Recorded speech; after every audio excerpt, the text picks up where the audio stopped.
Formula One. It's a sport often seen as insular and elitist, but it's seen a meteoric rise under its owners Liberty Media, not only in popularity and viewership, but in the ability to almost print money. From greater access to more races, here's how it happened. For decades, Formula One was owned and run by one man, Bernie Ecclestone. He was old school, someone who thought the sport itself was enough, and there was no need for all this modern marketing and social media nonsense. But in 2016, Ecclestone agreed to sell his baby to American group Liberty Media. It cost Liberty Media $4.4 billion, and they quickly got to work. We got an F1 app almost immediately, and teams were allowed to show us more from behind the scenes. One of Liberty's most important deals was with Netflix, which in 2019 brought us Drive to Survive. The effect? An almost 70% rise in viewership for races in the US alone. It's massively benefited Formula One online too, with a rise from 7.8 million followers across its social media platforms in 2016 to around 50 million today. New eyes are on the sport too, with F1's own subscription TV channel, which people can watch anywhere in the world. But the main market they've tapped into is the US. There's now 3 races there a year, in Texas, Miami and Las Vegas, and an American-branded team, Cadillac, getting involved in the sport too. More races seems to be the direction of travel. A street circuit in Madrid's being welcomed onto the calendar, while conversations around a Grand Prix in Africa have ramped up in the last few years. More big events could be in the offing too, after the massive F1 75 season launch event in London in 2025. 7.5 million people tuned in to watch it live across their social media channels, and that doesn't include the viewing figures for where it was broadcast on TV in certain countries. It seems Liberty will do whatever they can to grow the F1 brand. Their efforts have been worthwhile too, with Forbes valuing the sport at $17.1 billion back in 2023, almost 4 times more than what they bought it for in 2016. Not bad, considering it's seen as a sport where people just drive around in circles.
Good evening, everybody, and welcome once again to Trans-Europe Express, your weekly coverage of everything that's happening in European football and beyond.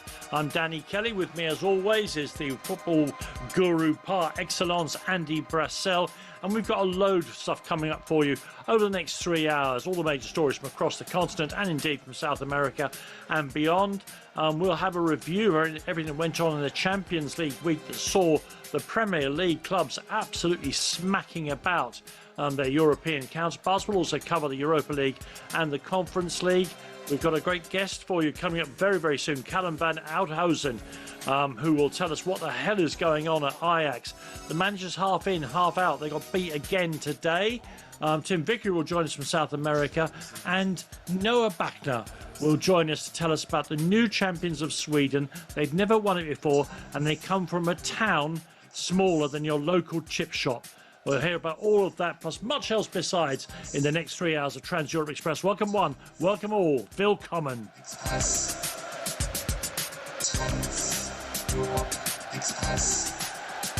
Yeah, good evening, Andy. How are you? I'm good, Danny, and you? very, very good league. Let's start then with football in the Netherlands. Very important result tonight. Go Ahead Eagles beat Feyenoord by 2-1, which means that PSV are now clear at the top of the table. Having, they've been neck and neck all throughout the season so far. But the big story is the fact that Johnny Heitinga has been stood down as manager of Ajax as that club staggers from crisis to crisis. And to help us understand exactly what's going on, I'm delighted to say we're now joined by Dutch football expert Callum van Oudhuizen. Hello, Callum. Hello there. Thanks for having me. Good evening. No, we're really privileged to have you because we need to get to the bottom of this. First of all, tell me about the facts. What has happened in the last 3 or 4 days? Because Heitinga appears to be neither in nor out at the moment. What exactly is happening? Yeah, well, it's been very hectic at Ajax as it has been for, I think, since 2022. But yeah, if you talk about it lately, so Heitinga got appointed at the start of the season, but then things aren't going very well for Ajax. Obviously, his wish for a good replacement for Jordan Henderson. He left Ajax this summer after an argument with TD Alex Cruz became unheard. So we couldn't find the right starting 11, changed a lot, but never got the puzzle solved. And from the start of the season, he changed his formation 27 times, which mostly says a lot. Ajax hasn't won a game in the Champions League this season, and after a home defeat against Galatasaray, the board agreed to end the contract of John Heitinga. So, and also the 5-1 against Chelsea, obviously, as you know, was very painful in many ways. So that's all for him then. So, Callum, I wanted to ask about the first game with Fred Grimm in charge temporarily, although goodness knows how long that'll last for, because there aren't exactly a queue of candidates at the moment to take over the job. Not least because Alex Cruz, who you mentioned before, says he's going to leave as sporting director, but not until they've found a replacement for him. So presumably, correct me if I'm wrong, they will find a replacement for Cruz before they find a replacement for Heitinga. And I think the defeat at Utrecht really just underlined how much work there is for the next person or people to do. Yeah, that's correct. I must say, FC Utrecht, that's as they call it in Germany, an Angstgegner. So they lost many times on this side. So it's always a difficult game for Ajax to facing Utrecht. But then again, today also, it's been the story of the whole season. Ajax has a lot of problems with corner kicks, with free kicks, and also today they conceded twice, which also led to another defeat. Same thing happened with Johnny Heitinga; they couldn't get it right, and also today was an unfortunate loss for Ajax. It's been the story of the season.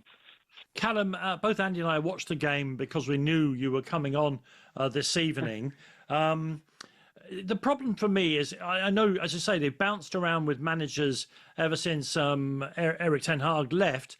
But even if you compare the side that got to the semi-final of the Champions League in 2019 to the team now, that team was full of young stars who are going to go on to play at very, very high levels around the continent. I watched today's team. And you think, with the exception of Weghorst, there isn't even really a player who you'd say is a known name outside of Amsterdam. What has happened? How have they got to this situation? One of the great clubs of world football where they're just an anonymous shadow of their former selves. In your opinion, what has happened? Okay, well, some say the downfall started in February 2022, like I said, when it was discovered that Mark Overmars, in his function of technical director of Ajax, was, as you might say, I don't know if I can say it correct, but sending controversial pictures to female employees within the Ajax organization, then got suspended and fired afterwards. But yeah, he was considered to be the perfect duo with Erik ten Hag being head coach of Ajax and led them to the semi-final of the Champions League in 2019. With Erik ten Hag leaving and also at the end of 2022, Ajax was facing a real challenge to replace this successful duo.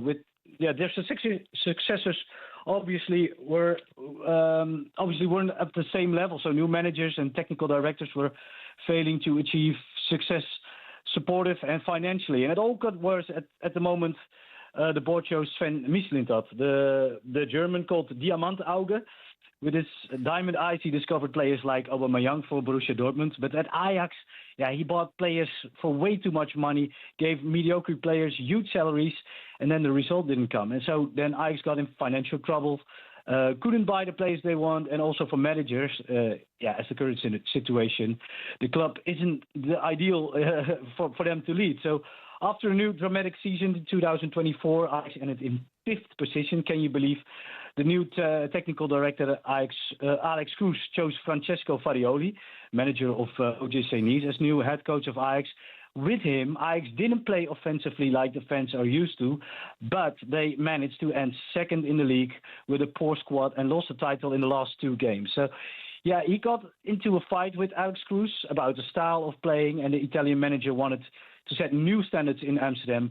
However, Alex Kroes didn't want to meet his wishes and start looking for a Dutch manager with the Ajax DNA. And that's often said, and that's basically the main topic and the main problem here, that Ajax wants to have the Ajax DNA. And then John Heitinga, who was interim manager in 2023 with very results. So everybody was surprised when he became the new manager again. And the results are well known by now. So that's the whole thing. They want a Dutch manager with the Ajax DNA, but it's lacking results time after time. Can I ask you another question then? Because that's a failure in the sort of transfer market.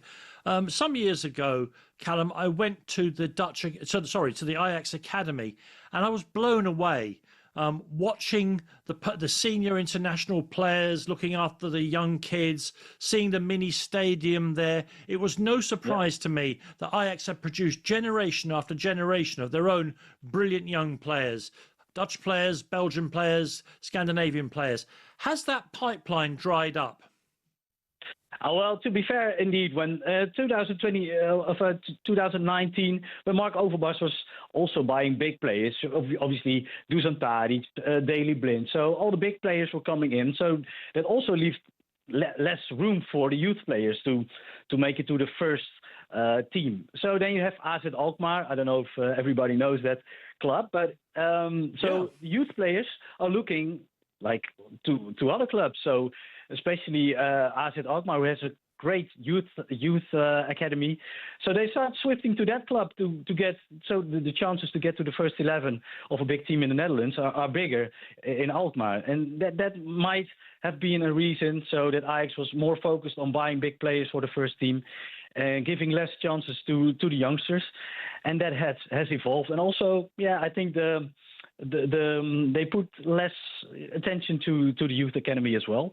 And indeed, there are some big players still in the youth academy, but not like in 2019, 2020. Those were the big names that have risen, like Jorel Hato, for instance. That's maybe one of the last diamonds Ajax have and will have for the last couple of years. Because I can't imagine that there will be a foreign club paying that amount of money for a youth player of Ajax. So what is going to happen, Callum? Erik ten Hag's name gets mentioned a lot. We know they're not going to appoint a manager until they sort out the sporting director. Are we in danger here of writing off a whole season? That seems mad to me. I think that's the whole thing. Looking at the future, I think it would be logical to say that Erik ten Hag would be appointed. Alex Kroes, who will leave the club, as you mentioned, at the end of the season, knows very hard, very well from the time when he worked at the same agency. The name is Sport Entertainment Group. They have a strong connection, but that's also the thing because Kroes made some big errors. He quits his job at the end of the season, and Ten Hag obviously wants a technical director who has his back, especially after his poor performance at United and Leverkusen. Also, the quality of the Ajax selection is debatable. So the question rises if Ajax can meet its goals, which is ending at least second in the league or succeed in the Champions League with no points after 4 European nights. So Frank de Boer, in other countries they might laugh, but he was really successful at Ajax, winning 4 titles in a row. And lost his 5th on the last day on the match day of the league.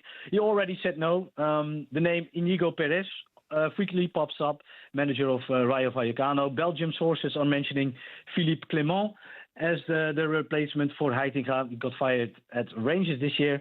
Or Eder Sarabia from Elche. That would be a great asset. But like I said, it's not the best time to enter a sinking Ajax ship at the moment. Well, Callum, it's been great talking to you. Thank you very, very much indeed, as we reflected there with Callum, who is a journalist at Voetbal International, the Dutch football newspaper and magazine. Callum van Oudhuizen there. Just extraordinary to watch one of, as I say, the greatest clubs in Europe shoot themselves in the foot over and over again over the past 3 years. And as I say, they're already so far behind the Dutch League, they're in danger of throwing this whole season away as well. Next here on Trans Europe Express, we'll be going to tell you all about what's happening in Germany, where, no spoilers, but Bayern's great winning run has come to an end.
Germany next here on Trans Europe Express. First of all, let me tell you about our poll tonight over on Twitter/X. Who is the best manager outside of the Premier League currently in Europe? 4 huge names for you: Xabi Alonso, Vincent Kompany, Luis Enrique or Hansi Flick. You can go to @talkSPORT to vote on Twitter, or @DannyKellyWords, or @Andy Brassell, 2 S's and 2 L's. Who is the best manager currently working outside the Premier League? Xavi, Vincent Kompany, Luis Enrique or Hansi Flick. Meanwhile, Andy, on the pitches, some really interesting games happening tonight in Spain, Italy and France. Where do you want to start? Yeah, well, I'm going to start with Lyon versus PSG, because as PSG are on the attack, I might have something to add. Depending at the end of this. It's currently 2-2 with 15 minutes left. PSG have led twice in that game, goals by Warren Zaire-Emery and by Kvisha Kvaratskhelia, although that probably should have been disallowed, the second Kvaratskhelia one, for a foul by Vitinha in the build-up. Equalisers by Alfonso Moreira, the young Portuguese winger, and Ainsley Maitland-Niles with a brilliant lob from outside the penalty box. Who'd have thunk it, eh? So that's 2-2 at the moment, and building to a good ending. A lot of injured players out in both those games. Even better first half in Spain, where it was Celta 2, Barcelona 3 at half-time. Barcelona led 3 times in that, 2 for Lewandowski, 1 for Lamine Yamal, 2 assists for Marcus Rashford as well. That's coming up to the hour mark. And Inter are heading to the top of the table in Italy. They lead 2-0 against Lazio. Lautaro and Boni with the goals.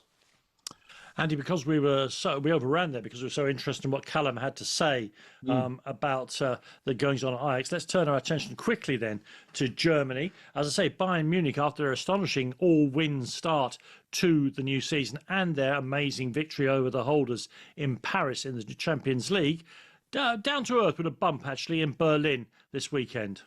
Yeah, that's right. Remarkably, in this game, Bayern trailed twice to Union, and it looked like not only was the 100% record going out the window, but the unbeaten record was going out the window. Error from Harry Kane, defensively, leading to the second of the Danilo Duki goals, the Union centre-back. The first one was a handling error by Manuel Neuer, so you can see how atypical it was after they put in all that effort in Paris in the week. Equaliser by Kane in the 93rd minute, which was the first time in 3 league games that he scored. It seems remarkable, really, but that's what happened, and that allowed Bayern to get away with a point. Brilliant goal by Luis Diaz in that game, by the way. If you haven't seen it, do look it up on YouTube. It really is fantastic. Goal of the weekend / half-season contender. It is pretty amazing, and he's been a huge hit, of course, for Bayern so far. But with Bayern dropping those points, the other teams didn't really take advantage to catch up. So you had Leipzig going down in El Plastico to Hoffenheim, and then you had Borussia Dortmund conceding an even later equaliser than Kane's goal in Berlin, a 97th minute equaliser they conceded in Hamburg to drop a couple of points, and it led to a bit of consternation in the Dortmund dressing room, shall we say. Well, you told me the players were, quote, having it out in the tunnel afterwards. And there's been some speculation. Talk to me about this, Andy. Some speculation in the German press that the demands being put on the players by an excellent manager, Niko Kovac. Some of the players are starting to wonder if it's sustainable. Yeah, and he's incredibly physically demanding. He always has been. Go back to when he was first in Germany at Eintracht Frankfurt, and he took them to the DFB Pokal win. He always demanded a lot from them physically, and I guess this is more of the same. Now, look, it's really worked for Dortmund in terms of discipline. Obviously, some people don't think it's the sexy football that they would like to see, but on the other hand, Dortmund have fallen short in so many other ways. I think they should be grateful for the job that Kovac has done, not least in getting them into the Champions League. But it's noteworthy that they seem to sort of go into their shell rather than attacking to defend the lead. They just retreated, allowed Hamburg to get the ball in the box loads, and eventually it led to the equaliser. So that's a bit of concern. And you just wonder, do these players really think that this is something that they can cope with? They've conceded quite a lot of late goals already this season, so you wonder if physically they're able to keep up with it. This was always going to be an issue with Kovac, by the way. Players, I think, are stimulated by it at the beginning, and then they get to a point where they're thinking, oh, really? Again? I mean, he is quite a slave driver. Yeah. Well, if it was an average, it was a great week for Bayern Munich, really, because of what they did in Paris, and then their local rivals didn't take advantage. You could say it was a very average week for Leipzig and Dortmund. Not so Leverkusen. They've had an absolutely lovely 7 days. Yeah, they have. Jose Mourinho's still moaning about them winning in Lisbon in the week, which I think on the balance of play you can understand. But a Patrick Schick goal got them a win that they really needed. He was Mourinho'd, wasn't he? Yeah, Mourinho was Mourinho. Takes He a thief was. to catch a thief and all that. Yeah, it was very much like that. But then they showed the attacking potential they've got when they get it together. They absolutely hammered Heidenheim, who are bottom of the table and going quite badly at the moment, 6-0 yesterday. And they were 5-0 up at half-time. Great performances from the young and the old. Jonas Hoffmann with a goal, but also a couple of goals from the teenage midfielder Ibrahim Maza, who really, really looks the part. They're playing him in a slightly deeper role because of some of the injuries they've got at the moment, not notably to Eki Fernandez, the Argentinian midfielder who they got across. Maza really looks the part. Now, look, we understand it's going to be a transitional season for Leverkusen, but I think this underlines that there will be high points in it. I still think they'll make the top four. Before we go on to the stars of the week, just give us a feeling for the top of the table then, because of course Bayern are still well ahead. Yeah, they are. So even extended at the top of the table with that because of Leipzig's defeat. Yeah. That loss for Leipzig. So at the moment, we have Bayern on 28, Leipzig 22, Dortmund and Stuttgart, who came from a deficit to win against Augsburg today, 21. Leverkusen in fifth on 20. Okay, well, I really, first of all, I love the fact that Ajax have currently got a man called Fred Grimm in charge, which perfectly reflects their situation. I remember Fred Grimm when he was one of the subs in that great Ajax team that won the Champions League in the mid-90s, and I mean great Ajax team. But also, my next favourite thing after Fred Grimm is any football personality named after a tool. So my star of the week is Philip Sander, who opened the scoring for Borussia Mönchengladbach against Cologne. It was Borussia's first home win since March, if you don't mind. But that has given them 3 wins in a row.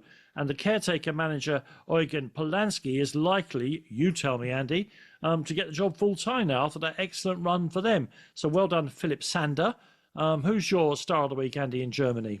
Mine is the far more glamorous Samuel Bangula, the Belgian winger who came across from Juventus to Werder Bremen this weekend. They came from a goal down to beat Wolfsburg. Assist of the weekend was Victor Boniface, who tried an overhead kick, completely sliced it, went a mile up in the air, and then Bangula caught it on the volley on the way down. It was a brilliant goal with a very weird assist. And what it meant is it kept up this extraordinary record that Werder Bremen have got, because Paul Simonis, the Wolfsburg coach, was fired after this. 3 coaches that have been fired in the Bundesliga this season, and they've all been fired after having a bad result against Werder Bremen, starting with Erik ten Hag, Gerardo Seoane of Borussia Mönchengladbach, and now Simonis, who got sacked after only 10 games in his new job. Wow. Okay, let's move on now to, when we come back in a few seconds' time, to Italy. If I tell you that one of the leading managers in Italy has gone a bit mad after a match, I wonder if you can fill in your bingo card. That's coming up next year on Trans Europe Express.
Yeah, Italy next, and we always say in the last few years that if you remember, Italy is a very negative league, then you're completely out of date. It's very attacking, very dynamic league these days, but some things perhaps there was a bit of a throwback. There were a lot of nil-nils this weekend, or certainly in the early games, but some things just never change in Italy. Napoli lost 2-0 at Bologna, Andy, and the rest almost writes itself. Yeah, look, they're not out of the title race or anything like that. As we were discussing last week with Daniele Fisichella, he was saying, it's the league that no one wants to lead at the moment. We've had 3 different teams top of the league just in this day, as we'll come to in a minute. But Napoli don't look great at the moment. They've lost 5 games already this season. They've had a few bad moments in the Champions League as well, particularly that 6-2 at PSV Eindhoven. They went down 2-0 at Bologna today, and they were really poor, really, really poor. And I think the concerning thing, not only did they deserve this defeat, but the goalkeeper, Vanja Milinkovic-Savic, played pretty well. And he has been one of their best players in recent weeks. And that should tell you something, that maybe the results are even worse than the performance. I tell you what, though, it's not Antonio Conte's fault. I wondered about that. Yeah, he was quite angry afterwards. He said, the energy has certainly changed here. I don't feel the positive energy we had last season. The lads know full well I've been saying this for a while. It means I am not doing a good job, or that someone doesn't want to listen to me. Now, look, I don't know if he said that in North London before. Maybe he has said it in North London or West London before. We can only speculate. But look, it's with Conte being how he is, it's not just about turning around a difficult run. It's about sort of getting past the tension. I mean, it's all right to have healthy creative tension, but this is on a different level. We know what Conte does. It's not a surprise to us.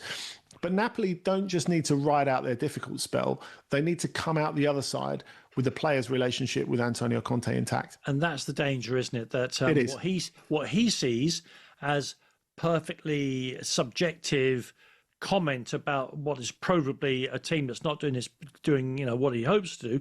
The players tend individually and collectively, and I've experienced this in North London, to eventually take it very personally. Now, whether they're right to do that is open to question, but in the modern world, you can't tell groups of people they're useless without them going, okay, well, you're part of that as well. Meanwhile, Andy, as I say, some 0-0 draws this weekend, notably the derby in Turin, which ended Juventus 0, Torino 0, and the appointment of Spalletti as the new manager of Juventus certainly hasn't instantly changed the issues that club is facing. No, I mean, look, they were promising in the first game against Cremonese that they won. But, I mean, it's like any new coach coming into an elite level team at the moment. You've got no real time to change anything. Now, of course, they're hoping against hope that they can do something in the international break, but a lot of those players will be away with their teams. Now, Spalletti talked about it afterwards and said, look, we didn't move the ball quickly enough, which I think was entirely fair enough. And when you bear in mind that Juventus, aren't a team that we necessarily associate with fast football. Something that Igor Tudor found a bit of a frustration because he likes fast football and it couldn't really happen because of the squad of players he has. You wonder how much it will be possible for Spalletti to put his real stamp on this team. Now, look, even if he's got the time, has he got the players? I think you have to ask that. Now, look, they're not out of anything either. Not out of the title, not out of the race for the top 4.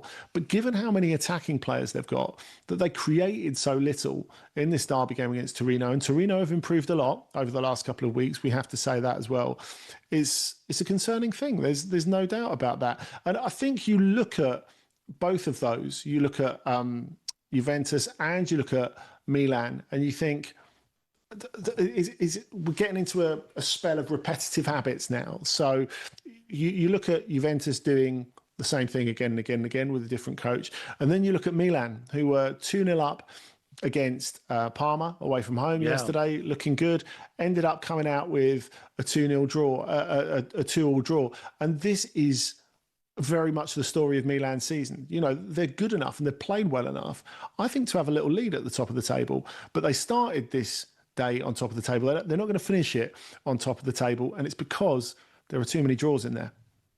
Yeah, well, as you say, the three teams look like they're going to be on top during the course of the last few hours because, as you say, the two goals that Parma got meant that Milan were vulnerable. Roma then won 2-0 against Udinese this afternoon to go top.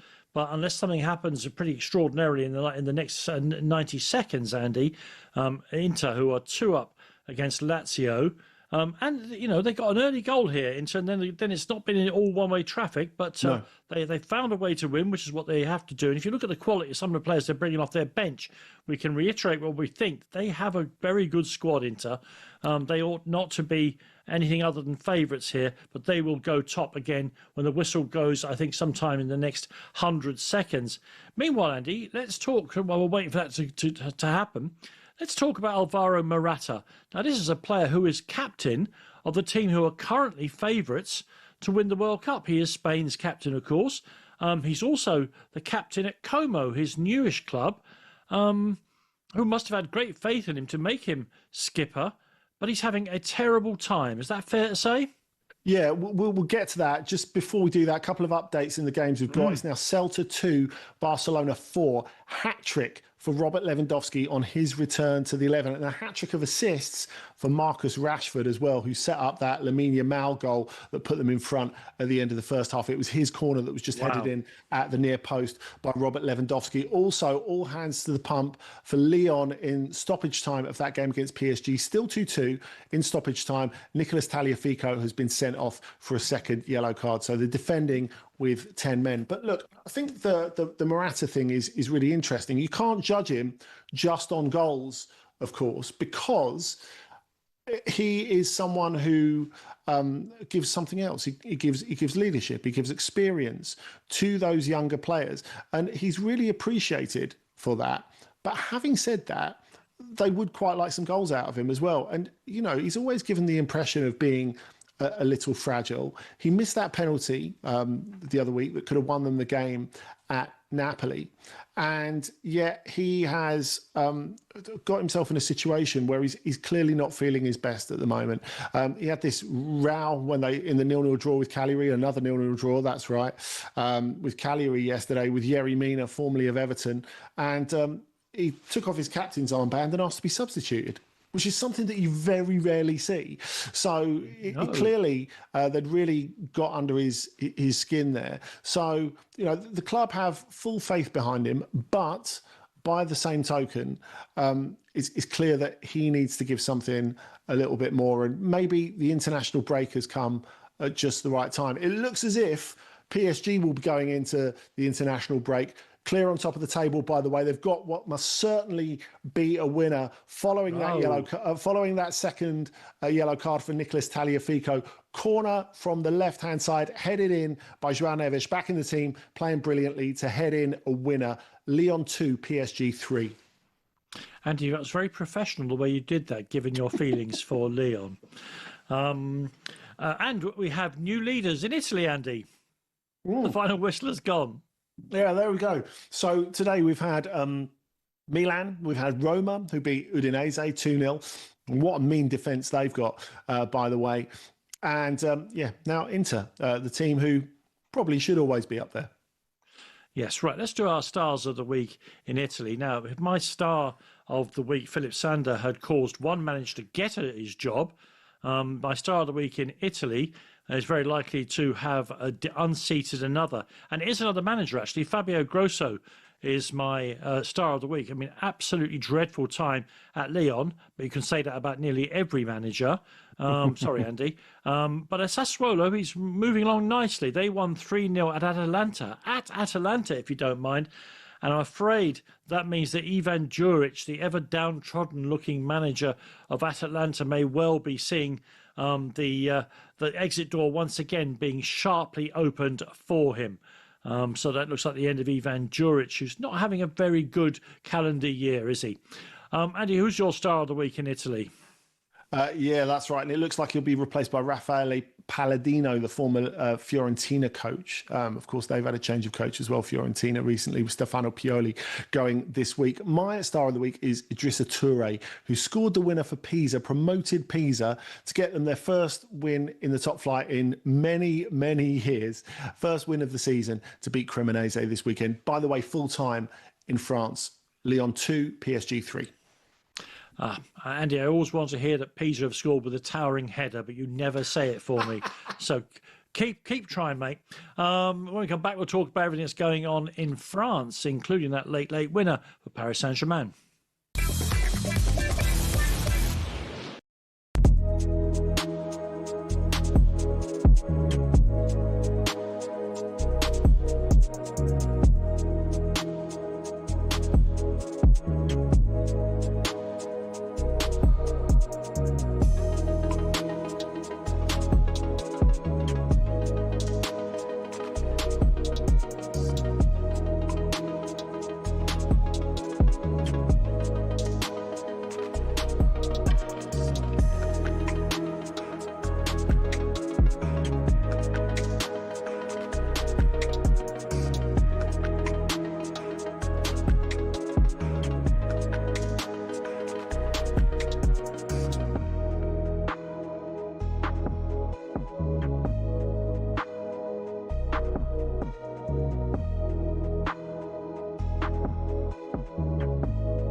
I wouldn't swap him for anyone, mate. He's the perfect man for the job. Gets the club, understands us, knows us. Corner that comes in from the Everton right-hand side. It is met at the near post by Michael Keane, and he flicks the deftest of headers. He improves players, he improves club. I just think he's a really, really good manager. Finally looking up the table again after looking over their shoulder for a few weeks. Everton 2, Fulham 0. From where we were a year ago compared to where we are now, it's big strides have been made. David Moyes is going to put resilience back into Everton. He's got lads in there now who will do what he wants, will understand the responsibility that they have playing for Everton. Yeah, why don't you set your alarm for 6 o'clock tomorrow morning with Jeff Stelling and Ali McCoist returning to talkSPORT Breakfast, and they'll be joined live by the Everton manager David Moyes, fresh off the back of the Toffees beating Fulham yesterday. That's David Moyes live on talkSPORT Breakfast tomorrow morning from 6 a.m.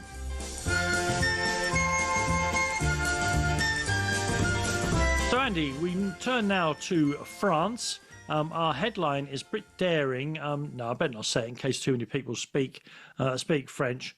Monaco Dansler, something that, won't go into that. Because, first of all, let's just say that, to reiterate, Paris Saint-Germain have won 3-2 at Lyon with a very late and no doubt a gut-punching goal for Lyon. It keeps Paris moving along, as always. But what we really want to talk about here is Monaco. Because they lost at home, but not just lost at home. They lost by 4-1. And that looks to me, in terms of French football, it looks like a disaster. Yeah, and both of these games, the game tonight and the game that we're about to discuss, underline the fact that you talked about the cliches surrounding Serie A, Danny. Those cliches all surround Liga as well. We think of it as a binary league, zeros and ones, don't we? But actually, if you look at the numbers so far this season, in the top 5 European leagues, the Premier League, I think, has the highest amount of goals, and just behind that is Liga, which is pretty amazing, really. Obviously, Monaco would prefer to be keeping it a little tighter. They've already done their big move. They got rid of Adi Hutter and they got in Sebastian Pocognoli, a relatively inexperienced coach, but a coach who won the Belgian title last season with Union Saint-Gilloise, who took Union Saint-Gilloise into the Champions League, won their first game away at PSV. But there's no hiding place at Monaco. You have to win.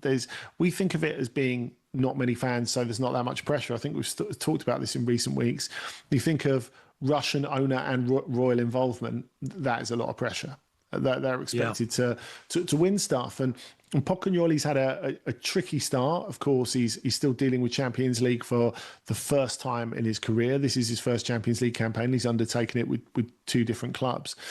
And they got themselves in a right old mess against Lens, who Lens are third, and they've done so well. Of course, they lost Will Still in the summer, who has since lost his job. As we've said before, got a brilliant replacement in Pierre Sage, the former Lyon coach, who's terrific. And they played so well. But Monaco were all over the place. You had an equaliser in the first half briefly from Folarin Balogun, the former Arsenal striker. Then he got himself sent off after that, maybe a little bit harshly, and it all fell to bits. And just seeing, we talked recently about Xabi Alonso having a sort of miserable look on his face that we're not used to seeing him have on the bench. That was Eric Dyer. That was Eric Dyer yesterday. So Eric Dyer's just come back from injury. He was on the bench for this game, but not in the position to help them yet, just as Paul Pogba is. At this point, I don't know if Pocognoli's going to last the season. It's a really, really tough task being in charge of Monaco, but all praise to Lens. Okay, Andy, now I know what's coming in the rest of the show because we talked about it in the meeting beforehand. Some fantastic stuff coming up, but nothing will better the next story because on the face of it, Paris, newly promoted Paris FC 0, Rennes 1 on Friday night is no big deal. But when you told me the story about the rivalry between the 2 owners and the kind of stuff they're into, it was just magnificent. Please share that with a no doubt expectant global audience. So this is an interesting sort of clash between the 2 big corporates of Liga. These are 2 massive French tycoons, the Arnaud family, who own Paris FC, and with the involvement of Red Bull and significant investment have taken them up to Ligue 1, and the Pinault family, who have been in charge of Rennes for going on 30 years now. And of course, like, they both deny it's a rivalry, etc., etc., etc. What do the Arnauds do? How do they keep the wolf from the door? Well, Louis Vuitton is the big one. With the Pinauts, they own Gucci, which is really at the root of this rivalry, because going back to 20 years, 25 years, both of these families were going for ownership of Gucci. And it was quite acrimonious. It ended up in court. The Pinots prevailed and got Gucci. But, of course, the Arnaults can have a laugh now because they've got 3 times the wealth that the Pinots do. So 150 billion euros as compared to a mere 55 billion is a big difference. This is Andy. This is the most French thing I've ever heard. The football clubs being run by big fashion houses. If I was afraid of being cancelled for stereotyping, if I wasn't afraid, I would say oh ho he ho, because it is just the most fantastically French story. Yeah, and do you know what? In the spirit of corporate theft, Paris FC dominated the game. Brice Samba had a brilliant goal in goal for Rennes. Paris FC hit the post a couple of times, and Rennes got a late winner through Briel and Bolo. Of course they did, and he's Swiss. Just add that in there. Yeah. All right, Andy. Who's your star of the week in France? My star of the week is going to be Habib Diallo. Always a favourite of mine when he was at Metz the first time, and then when he was at Strasbourg before they became proper Strasbourg. Went off to the Middle East, has come back to Metz this season. Terrific, bustling striker, 30 years old now, and got the winner as they came from behind to win today. A terrific win for them, and they're clawing their way away from the bottom, which is really impressive. Listen, mine is Emmanuel Omega, who you're no doubt, if you're a supporter of the Premier League or a watcher of the Premier League, you'll know a lot more about very soon. He's going to Chelsea in the summer as they continue their supermarket sweep of all the best young players in the world. Well, today he got 2 goals for Strasbourg as they won 2-0 against Lille. And that puts Strasbourg sneaking nicely into the top 4 in France now. The only setback on the day was that their manager, Liam Rossigna, managed to get himself sent off for 2, count them, yellow cards in quick succession. He let his feelings be known to the officials about something that dissent is the word they use, isn't it? He got a yellow card and he just carried on. As though that would be okay, and the referee decided to show him a second yellow card and a subsequent red. So Emmanuel Omega is my star of the week in France. I can't believe how quickly that first hour has flown by. I guarantee the second hour will be just as good. We'll have Mbappe watch for you. We'll look at everything that's been going on in Spain. And then Andy will take you through the Champions League games that happened last week. A really powerful display by the clubs from the Premier League. And we'll talk about some wider issues as well, away from the English clubs, obviously. That's all coming up in the next 60 minutes of the programme you're listening to, I hope, with much enjoyment. That's Trans-Europe Express.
wondered why Erling Haaland scores a hat-trick instead of just 3 goals?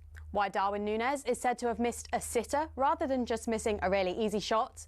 Or why on earth defenders are said to park the bus? Let's break down some of our favourite football cliches. First, let's talk hat-tricks. The term comes from cricket back in the 1800s. Any bowler who managed to get 3 successive wickets used to be rewarded with a hat from their club. Next up, if you see a skillful tackle, an athletic save or a 40-yard screamer, you might say these things are out the top drawer. That's because back in Victorian times, if you had wealth, valuable stuff, you kept it in the top drawer of your dresser, so loaded families became known as top drawer. Remember the last time your team left you feeling as sick as a parrot? The image of the sick bird is thought to come from a classic British comedy moment, Monty Python's Dead Parrot sketch, but the phrase was first used in football by Liverpool defender Phil Thompson. He supposedly said it after Liverpool lost to Nottingham Forest in the 1978 League Cup final. Forest won thanks to a controversial penalty given away by a Thompson foul, even though it was actually outside the box. Poor guy said he felt sick as a parrot afterwards. Is there anything more embarrassing than a nutmeg in football?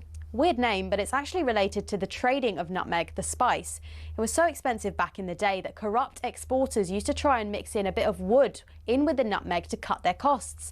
The term soon became slang. If you were nutmegged, it was because the person you were buying off had pulled a fast one on you. Jose Mourinho brought a lot of things to English football, and seems like one of those was the phrase "park the bus." He used it after his Chelsea side had been held to a goalless draw by Spurs in 2004.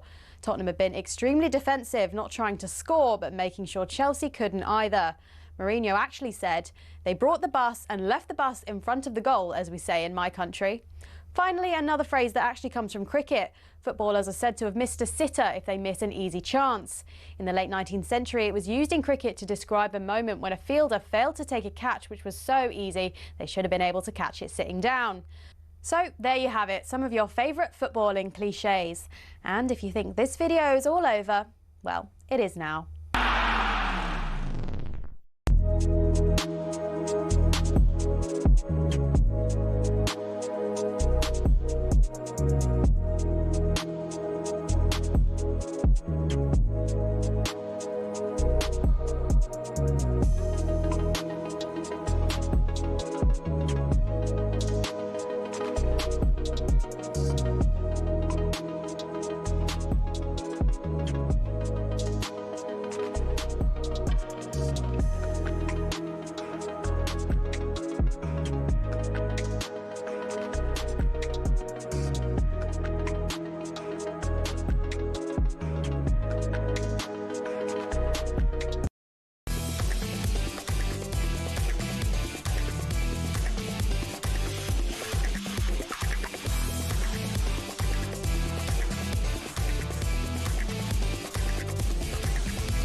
Yeah, welcome back everybody to the second hour of 3 of tonight's edition of Trans-Europe Express. I'm Danny Kelly, with me as always Andy Brassell. We're very glad that you're along for all or part of the ride, and what a lot of stuff we've got to get through in this 60 minutes for you. Andy will be taking us through everything that's happening in Spain in a little while, plus then we will take a close look at everything happening in the Champions League on Tuesday and Wednesday. A particularly productive week for 5 of the 6 Premier League clubs, and I think they occupy half the positions now in the top 10 in the Champions League. Maybe it's inevitable, maybe something else is going on. Andy will tell us what, and that is all coming up in the next little while, preceded by this.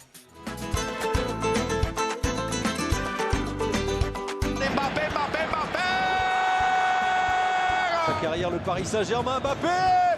Mbappé! Little give and go, Mbappe's in! Oh, it's 2-2! He scored twice in 2 minutes! Tête de qui Mbappé? Allez, Kylian! Okay, well, I guess it's fair to say that if you're a manager of Real Madrid, you are always under some kind of pressure. Just, you know, like in cricket, they talk about scoreboard pressure. You're under scrutiny pressure if you're the manager of Real Madrid, because everything you do, every twitch, every decision is scrutinised with a jeweler's eyepiece. And no different than for Xabi Alonso, Andy, who are, given that this week they got beaten at Anfield but by a Liverpool team that's no means in their very best form, and today they drew with Rayo Vallecano, or was it yesterday? Today. For the first time, people are starting to look a little bit askance at Xabi Alonso. Yeah, and I think that's the thing, Danny. It's fine to take a hard line with your superstars like Vinicius Junior when you're winning, but the minute you're not winning, it becomes a problem. And particularly with the amount of friends that big players have in the media, particularly with the way that Real Madrid work, which is egos first. So this is something that has been tough for Xabi Alonso. He has ruffled more than a few feathers by going for meritocracy above superstars, which is a big departure for the way Real Madrid like to do things. And then this week, obviously, your judgment comes into question when they weren't just beaten; they were well beaten at Liverpool, even if it was 1-0. They were the inferior side on the night for sure. They were, and I think, you know, in the cold light of day, and if you've got a calm head, you're looking at it and thinking, well, yeah, they were rubbish there last year. They lost 2-0 at this stage last year in what was an awful game for Kylian Mbappe, and which really, I think, was the game that underlined how far off it they were in terms of being able to challenge really in the Champions League. And I guess the fear is, are they still that far off, or are they still a fair way off? It's got to be a question. There's no doubt about it. And I think off the back of that, the last game you want is Rayo Vallecano away. You know, it's a mini derby, which is more of a derby for them than it is for you. If you get where I'm coming from, it's a much bigger game for Rayo than it is for Real Madrid, but tricky for Real Madrid. A pokey little three-sided ground in Vallecas, which we'll come back to a little bit later, and where Real Madrid were offered no away supporter tickets, which I thought was quite interesting, and that the league allowed that, which was really, really surprising and something that's caused a lot of consternation. And look, we all know that the favours and the sweeties that Real Madrid give, but that's just wrong, isn't it? That's not right. They should have no supporters. It doesn't make it. It's not. It's just correct. No, it's completely not right.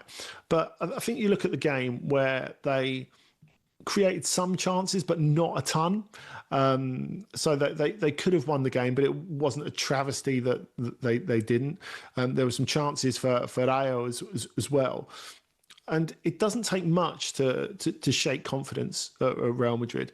And of course, a lot of this is on Xabi Alonso at the moment, and a lot of focus on his demeanour as well. So not only have they had 2 winless games, 2 scoreless games this week, but the feeling is really that Alonso's demeanour is becoming a lot more sharp and terse. He was asked afterwards about why he didn't bring Endrick on, for example, when they weren't scoring. And he said, well, there were players on the pitch who could score. You know, it was skating really close to Jose Mourinho back in the old days, where he used to sit there and say, well, I'm the coach. I don't have to tell you anything. It's none of your business. You know, if you want to praise me, then we can talk about my philosophy. Oh, yeah. Well, if you want to question me, then get in the bin, basically. And I think really the last couple of weeks have brought up the idea for the first time that maybe Xabi Alonso at Real Madrid is a hard sell. Because of course, you think of the history he's got there. He's a winner. He's an elite player, etc. But also, he's someone who likes to do things as a coach in a not very Real Madrid way. And he seems to have become quite tired of like all the nonsense around it already. I think you have to be a very specific kind of person. I guess a Carlo Ancelotti. They had the perfect coach, didn't they, in Carlo, because he knows how to deal with. I mean, I always say this about Carlo Ancelotti. He played in that astonishing AC Milan team where you could argue he was the water carrier for 10 superstars. So he knows how that works in a team context. And he knows how to deal with these huge footballing egos. He was playing in virtually in a World 11 at the time. But the problem for anybody going into Real Madrid, Andy, is that you can say this is not the professional way to do things, this ego-driven first team motor, but they will turn around and say, but look at how successful we've been over the decades. Yeah. And so there's always that internal tension. And you mentioned that he's got to deal with Vinicius, but there are other superstars too, because we're not even halfway through the season. We're only a third of the way through the season, if that. But Trent Alexander-Arnold hasn't been given the showcase that I suspect he thought he was going to get. There's another, while Vinicius is the issue, that's never going to reach the top of the in tray, is it, for people? But here in England, it's worth noting that Trent Alexander-Arnold is getting the kind of minutes you would normally expect for a player coming through the academy. Well, you could say that, or you could say he's getting the amount of minutes that a player just coming back from injury is getting. Right. I think it's possibly a little frustrating at the moment that Federico Valverde is in front of him in the team, but really there has been no perfect game to put him back in. I think that's been the problem. Okay, well, that's very fair of you to say. He got 10 minutes at Liverpool. He got just less than 10 minutes plus stoppages today, really. And what can they do, really, until they want to blood him in the home games. In the home games against not that good opposition, where there's not a load of defensive scrutiny on him, because he's not Dani Carvajal and he never will be. And the hilarious thing for me, though, Andy, if you're Trent, is you're looking at this and the criticism has always been, oh, he's not such a great defender. He's more of a forward-looking player. Here he is being kept out of the Real Madrid team by an actual forward. Yeah, it's interesting. It's interesting. But I think, you're always going to have points like this in a Real Madrid season. But I guess the question is, because of the way Xabi Alonso rolls, for the first time, we're starting to think, how long can he deal with this? I mean, no one's a Real Madrid manager for 10 years, really, are they? No. And I guess the real question is Xabi Alonso one who can stick it out for 4 or 5 years, or is he someone who will last 18 months or 2.5? Yeah, I mean, you're right to say don't stay there 10 years. They don't really stay there for 4 or 5 years either now, do they? No. Let's be truthful about this. And of course, some of this as well will be how he... any manager now going into that club will have to deal with the fact that Kylian Mbappe is such an important figure in world football. Obviously, at this stage, there's no sense that anything's broken down between those two. No, that's right, and that makes sense. But the fact is, as we've worked out over time, that there's probably no way, medium to long term, of keeping Mbappe, Bellingham, Vinicius, and Rodrigo all happy. There's just no way of doing it. It's one too many ultra-attacking players in the end, isn't it? You can pretend that Bellingham is a midfielder, but really he wants to be coming into that box as well, doesn't he? In fact, we discussed when they got Mbappe in, we discussed him running face first into the back of Mbappe's shirt, didn't we? But they've got around that to some extent. Yeah, and I think if you were to ask Xabi Alonso privately and say, who's your most important player? I mean, he could never say it publicly, and he never would say it publicly, of course. He might say Arda Güler, who has really been the key for them so far this season in so many ways. And I think it's interesting, the fact that he clearly feels that Real Madrid need a little bit more craft, because you look at that game today, I can't think of many other situations where a Real Madrid coach goes into an away game at Rayo, which is a definite banana skin, with both Brahim Diaz and Arda Güler in the starting lineup, not to mention Jude Bellingham, Vinicius, and Mbappe. Yeah, that is. I tell you what, that is a great deal of investment in attack to come back to a return of 0 goals. It is. But that's something for Xavi to sort out, and I still think he's a marvellous coach. We know that from what he did in Germany, so he will sort this thing out. As a result, though, of Barcelona's victory tonight against Celta, the race at the top of the table is tightening. It is just 3 points at the top now. So that makes it exciting, or I don't know, winds your paranoia up to 11 if you're Real Madrid, I suppose. Yeah. Well, why don't we talk about that victory for Barcelona against Celta very, very soon. We'll go through everything that's been going on in Spain. Lots of big stories there. Very, very soon here on Trans Europe Express, where you'll listen to me, Danny Kelly, and him, Andy Brassell.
Well, as we were talking about there during Mbappe Watch, Barcelona have tightened the race for the title at the top of the table in Spain, and it's to Spain we now look.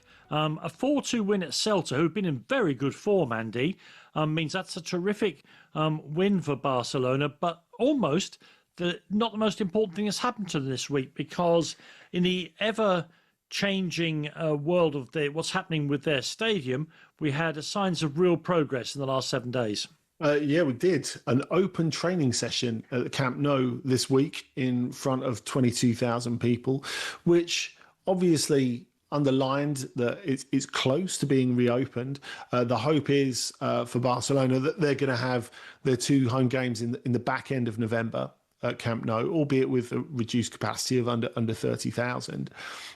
But I think on a moral level, on a morale level, it's just a huge boost for Barcelona, because there's been so much uncertainty over the stadium this season, over where they're going to play the league matches at the start of the season, then when they're going to play the Champions League matches, and now to have this.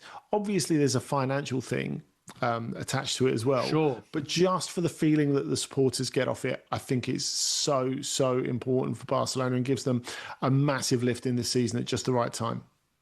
Yeah, a good win, and I say a good week for them as far as that goes. Really fascinating with what's going on at Atletico Madrid. They beat Levante by 3-1. Not their most fluid performance, but how many times we said that over the last decade about a victorious Atletico Madrid team.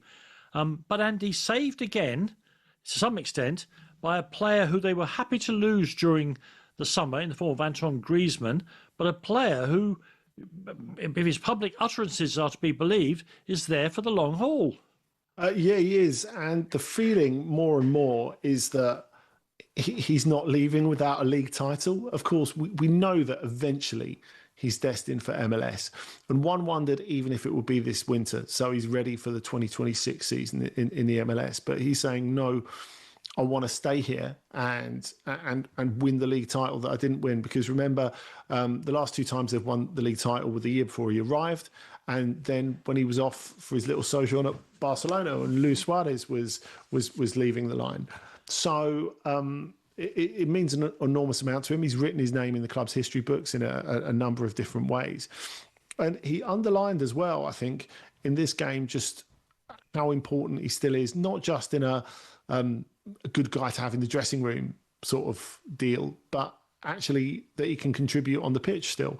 They were drawing 1-1 with Levante, and then on he came. And he made a massive difference, and he scored the 2 goals that got them to a 3-1 win. And, I think you can look at all the successful Atletico teams and whatever quality, strength, running power they had in them, they also had that bit of veteran know-how. And it looks like Diego Simeone is looking beyond this season for his next bit of veteran know-how. You say that, of course, on an evening where Lewandowski has scored 3 times, count them, for Barcelona. And it appears that Simeone, who is absolutely right, he likes to have somebody up front who, quote, knows what they're doing. They're gonna go for Lewandowski in the summer. I mean, that would be very interesting, wouldn't it? Given that those last 2 Atletico titles that we talked about in La Liga were propelled by David Villa after Barcelona decided they didn't want him anymore, by Luis Suarez after Barcelona decided they didn't want him anymore. Now, look, there is no beast in the football world like revenge Luis Suarez. I refuse to believe it. But we know that the salary of Lewandowski is an issue, and they're going to find it hard to re-up him. And it doesn't seem like they want to re-up him at the end of this season. But think about it. Like, not even that hard. And Lewandowski, you can see exactly why he ticks all the boxes for Simeone. It's not just because he remains one of the best centre-forwards in the world, but here is someone who relishes the physical side of the game. Yeah. Sometimes a bit overlooked, and that is perfect. And, it was suggested in one report that if he got the chance, he would drop Alex Sorloth like a hot brick to take Lewandowski. And do you know what? Even given the comparative ages, I don't think you can blame him for that. And again, it would add another fascinating layer of narrative to La Liga. That's a shame, because I was looking forward to Lewandowski and Sorloth starting together up front against some poor side who come from Andalusia or something. And here we go. Look at these 2 beasts coming at us. And of course, just to make the point, that rumour has been doing the rounds the last few days. That has set off, of course, the English press saying that Harry Kane will replace Lewandowski at Barcelona. 2 questions about that. Why would Harry Kane want to leave Bayern Munich? And 2, why on earth would Bayern Munich let him go? Like everyone else, they've got their own issues with wages, as we saw during the summer. But they've got a brilliant young forward line around Harry Kane now. Why would he want to go anywhere else? Meanwhile, let's talk about Athletic Bilbao. You saw them at St James's Park during the week, where they were frankly useless against Newcastle, Andy. But that, to be fair to them, was without their entire forward line for various reasons. They had at least one of them back, Nico Williams, today against Oviedo, and that turned out to be the difference in the game. Yeah, and it was a brilliant solo goal by Nico Williams to win that game at lunchtime, dribbling inside and outside before smashing it in from an angle. And it just made you wonder how different that and how more competitive, I suppose, how much more competitive that game at St James's Park would have been were Athletic able to offer something a bit more. Of course, as well, Gorka Guditheta, their centre forward, pulled out quite late on ill, and he played in this. He's someone who could occupy that Newcastle defence, or any defence, like physically as well. Yeah. So a bit of a shame not to see that. But look, they desperately needed this win. They're a little bit nervy at the end, even against Oviedo, because it's been a tricky start to their season. Yeah. So as I say, that win tonight for Barcelona puts them just 3 points behind Real Madrid. And in speaking to you earlier on, Andy, because they've got some very good players, plenty of know-how and a great manager, you don't think Atletico Madrid are out of the race either? No, I don't. And I think, especially when you bear in mind the inconsistencies and issues at Real Madrid and Barcelona, this is not going to be a 90-point season for whoever wins the league. And as I've said so many times before, if it's a 90-point plus season to win the championship, Atletico can't win it because they draw too many games. Whereas if it's 80 to 85, it's doable. Yeah. And of course, that their manager knows exactly that as well, and he will be looking to hunt it down. Who's your star of the week in Spain, Andy? My star of the week is Victor Sigankov, scorer of Girona's win against Alaves. Brilliant back post header from, yes, that's right, a Brian Hill cross in that game at Montilivi. They're really picking up at the moment, Girona. They're not perfect by any stretch of the imagination. They've fallen a long way since they were in the Champions League and a genuine contender. But at the start of the season, they didn't look like laying a glove on anyone. Now they're looking competitive. Okay, well, my star of the week, and I warn you in advance, this next piece contains homeless dogs, so have the tissue available. My star of the week is Gerard Moreno of Villarreal, who scored on his return to the club that he's served so well, Espanyol, in a game that finished Espanyol 0, Villarreal 2. And he provides Moreno the touch of class that separated the two teams. But if you want to talk about real class, it's for the goings-on before the game, to which I want to draw your attention. Espanyol, Andy, they have a campaign for people to try and adopt homeless dogs. And they all came out before the game carrying one such canine with them. Indeed, I forgot you told me which player came out holding a dog that was bigger than him. Tyrese Dolan, formerly of Blackburn, with a massive Great German Shepherd. Very, very good. So, I love some of these things that go on in Spain, much more so than in English football. Where the club, where they throw the toys on at Christmas and all the rest of it. I love all that. Is that in Spain? I'm trying to think which club that is now. Anyway, the dogs coming on. If you haven't seen it, try and see it. You'll, unless you're made of flint from the Welsh mines, you will have a tear running down your face. Okay, it was a big week in the Champions League as we head into the middle of the qualifying tournament that this new format provides.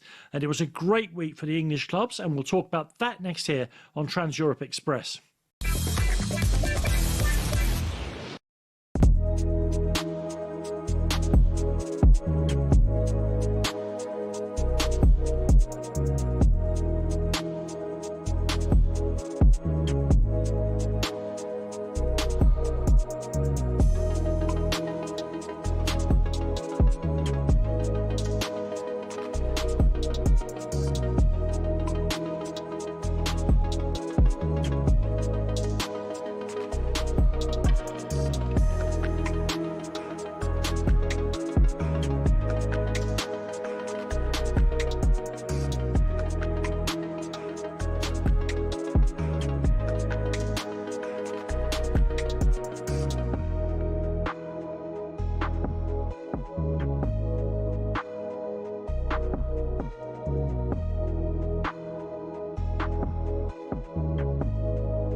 Get in the ring to win on talkSPORT.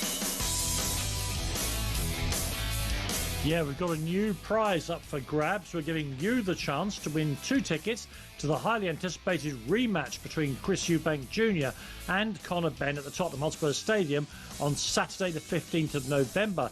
Now, the prize includes a one-night stay at a 5-star hotel in London, plus £5,000 spending money to make it an unforgettable weekend. Listen now. Here's how to enter. 18 plus, UK excluding Northern Ireland. For a chance to win, text the word BOX to 83338 and you're in the draw. Text costs £2 plus 1 standard network rate message. You must have the bill payer's permission, or you can enter for free by calling 0330 880 3338. All entries must be received by the 13th of November at 1 p.m. and you need to answer our call to win. This is a talkSPORT limited promotion. Full terms and conditions at talksport.com. Yes, let's turn our attention now, to use that overused phrase by me particularly, to the Champions League, and particularly, Andy, to the 6 teams UEFA will already be gnashing their teeth from England who are in it. This week, the Tuesday-Wednesday games, well, it was extraordinary, really. 6 English teams, none of them lost, 5 of them won. The aggregate score was 16-3, and it's not like they were playing only mugs. Real Madrid, Atletico Madrid, Borussia Dortmund among the teams that were taken apart by Premier League opposition. Before we get on to the individual games, Andy, something is going on here, because it's been an astonishingly good start by the English Premier League teams in the Champions League. Yeah, it has. And something that I guess is not entirely surprising, and something that I think we have to exercise a little bit of caution with, because, as you said, Liverpool did play Real Madrid. On the other hand, there was some slightly weaker opposition against some of the other You're English not talking sides. about Copenhagen. Definitely not, having gone to that game on Tuesday night. But I think as well, we've got to bear in mind what is a win actually worth in this league stage. We go back to the beginning of last season, and you look at the fact that in the league stage, Liverpool were the best team in it. Barcelona were terrific as well. Those were the 2 outstanding teams. Now, Barcelona did get to the semi-final. Liverpool were amazing in the league stage. Won 7 out of 8, and the other one they just knocked off because against Girona, because they were home and hosed. And what good did it do them? Like, where did it get them in the competition? They were knocked out in the last 16 after getting that draw with PSG. Now, it doesn't feel. Don't be pouring water on my theories about the Premier League teams, Andy. Well, look, I'm just about to undermine my own theory, actually, because I was gonna say, if we look at this season so far, it doesn't look like there are any teams on the cusp, so to speak, who have got that sort of danger of a Real Madrid or a PSG or a Manchester City. It looks like the coaches have learned the lesson from last year.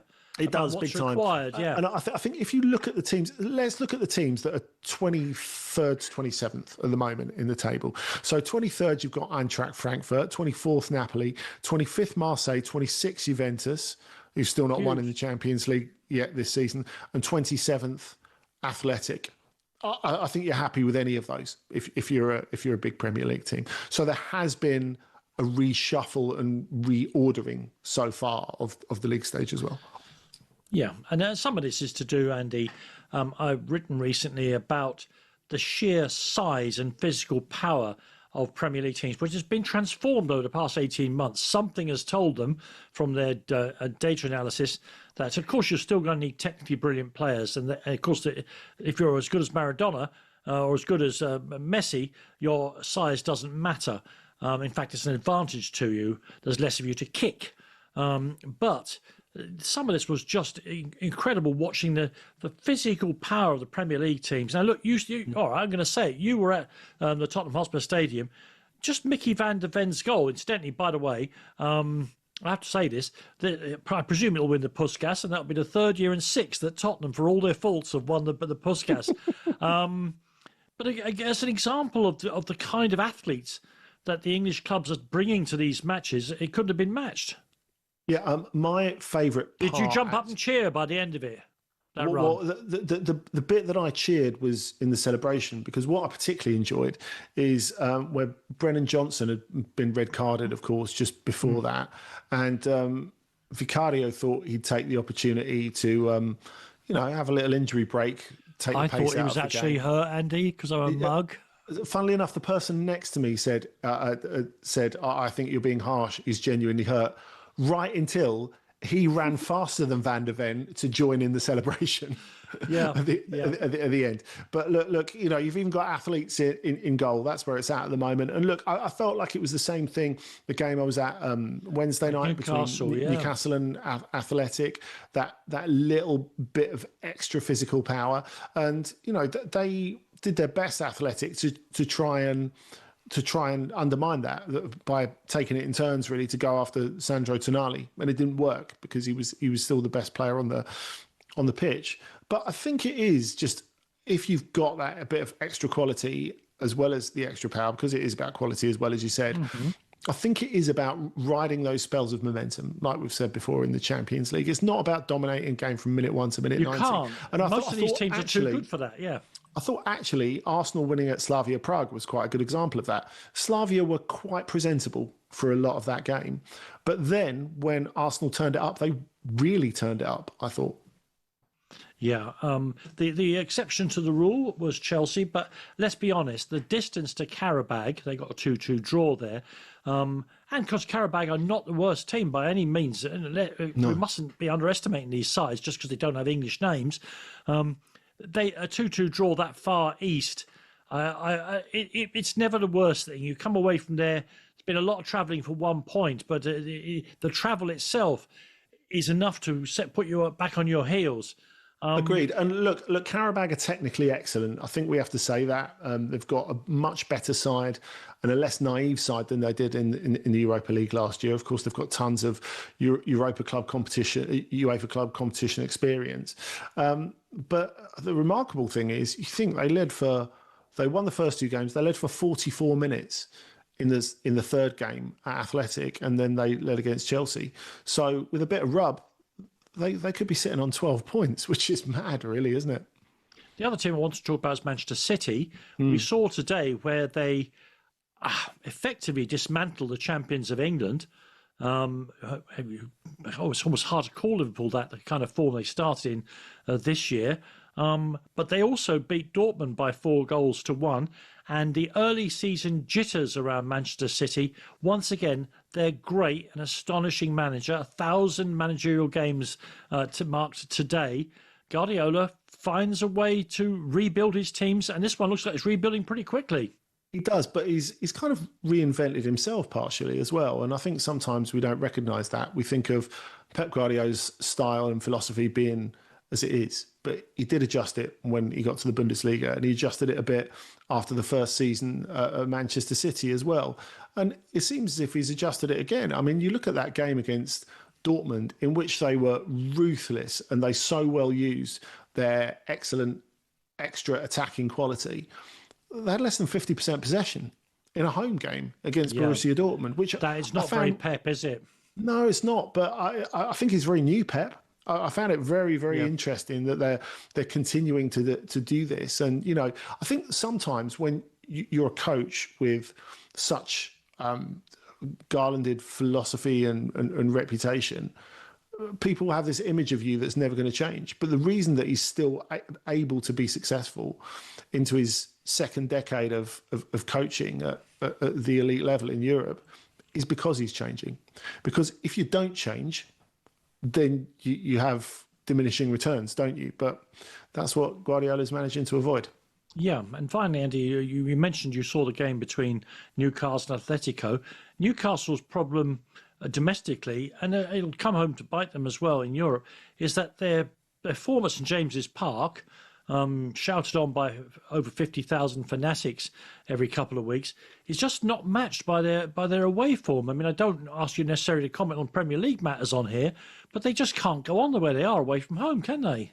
No, it's really interesting how it's not really working for them. And, there's no obvious reason for it. They still have that great midfield, don't they? Yeah, which I guess hasn't played all the games, which has been a bit of an issue.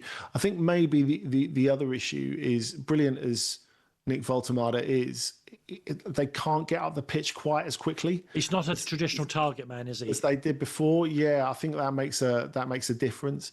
But we'll see how he evolves in time. We've got to bear in mind, of course, that in their Champions League away game at Union Saint-Gilloise, they won pretty easily. They did, yeah. They have, despite having played 3 of those 4 games at home, got themselves off to a great start. I think you look at the rest of their fixtures, they looked more difficult at the start of the season than they do now. I think you look at what you think, they've got PSV, they've got Leverkusen to come, Marseille away is next up, and their final games at PSG, when you would very much expect that PSG are home and hosed. So look, for Newcastle to get in the top 8 is not to be ruled out at all. No. Okay, well, listen, thank you. An amazing week for the English clubs, as I say. 5 victories, 1 draw, 16-3 on aggregate. Let's talk when we come back in a few seconds' time about the other ties not involving these English clubs, including that massive game between Paris Saint-Germain and Bayern Munich.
Yeah, why don't we look now back to Tuesday and Wednesday in the Champions League with the games not involving the English teams. The game in Paris, of course, could easily be a final.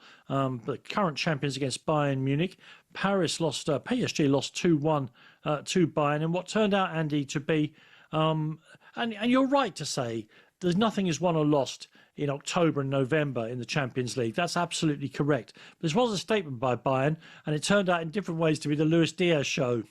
Yeah, the quintessential game of two halves. I thought Bayern were outstanding in the first half of this.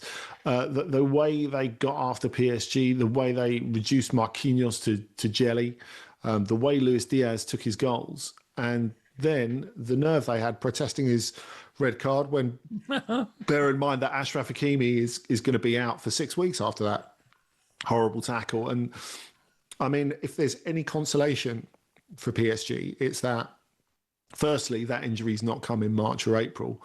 Yeah. And secondly, it might mean that Achraf Hakimi can't go to the African Cup of Nations, which obviously is awful for him, but is something that I would imagine PSG would not be that unhappy about, given that, I mean, bear in mind they went into that game in Lyon tonight without Hakimi and without Nuno Mendes. And you look all the time at PSG and think, who are the irreplaceables?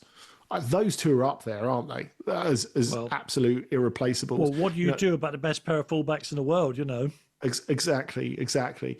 But look, I thought the way that we saw both halves of Bayern, that they played really expressive, authoritative football in the first half. And then when they were under the pump in the second half, they dealt with that at all. Super impressive. Yeah, really, really good. Loads of interesting results. I come on to some of them. I want to mention, though, Andy, in case I forget, because we're always rushing against time here on Trans-Europe Express, I want to mention Pafos's victory against Villarreal, simply because in a world where the competitions are almost rigged for the same 10, 12, 15 top European teams to constantly be hogging the headlines, for Pafos to emerge out of the mist the way they've done, and then to start winning games in the Champions League is incredible. Yeah, it is incredible. But I think it can't be a total surprise because, of course, they're very well funded, as we know. But also, I think if you looked in their previous games, there was something in this. Okay, they got beaten 5-1 at home by Bayern. That's Bayern. That's to be expected. And I think we're getting an idea of just how strong they are. But those 5 goals against Bayern are the only goals that they've conceded in 4 games. They've kept 3 clean sheets. David Luiz. Yeah, it's all down to David Luiz. Obviously. But 3 clean sheets against the likes of Villarreal, Olympiacos, away at Olympiacos, of course, who are, very experienced teams. It's really, really impressive. It is. Listen, we started the show by talking about the utter chaos in Amsterdam with Ajax. And sometimes I comment that Turkish teams do not pull their full weight away from Turkey. But Galatasaray really took advantage of the nonsense that's going on in the Johan Cruyff. Yeah, they did. And at the end of it, you're left with Victor Osimhen, top scorer in the Champions League, which makes the difference. We know that Galatasaray bought Victor Osimhen for a number of reasons. Globally, to increase sporting performance, to get them more present around the world in an image way and in a social media way and in a please sponsor us for lots of money kind of way.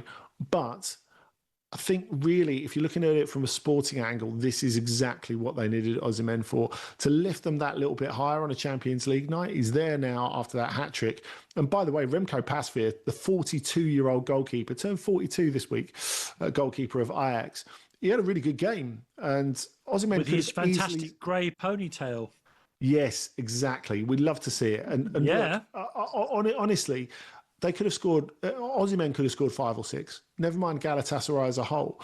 But what we've seen, I think, since that opening defeat at Frankfurt is that they actually know how to manage a game as well. They've conceded 1 goal in those 3 games against Liverpool, Bodeglimt and now Ajax, which to me is the impressive part. We knew that they had the attacking punch, but now they've got a little bit more as well. And I don't think they're to be ruled out for the top 8 either. I mean, if we look at most of these clubs that we're talking about, if they've got 3 wins, they're going to have to work really hard to not make the top 24. Sure. But you can build on that and get to the top 8 for 15, 16 points, and it should be doable with some of those games they've got left. Bear in mind, next game for Galatasaray, home against Union Saint-Gilloise. Win that, they're on 12, and the league stage world is their oyster. Absolutely. Now, if you getting to talk positively about a Turkish side has brought warmth to you on this winter's evening, I'm going to insist then I get some joy as well by talking about Jose Mourinho getting beat in a game where his team dominated in Lisbon. Benfica 0, Leverkusen 1. Benfica didn't deserve to lose from what I saw of the game.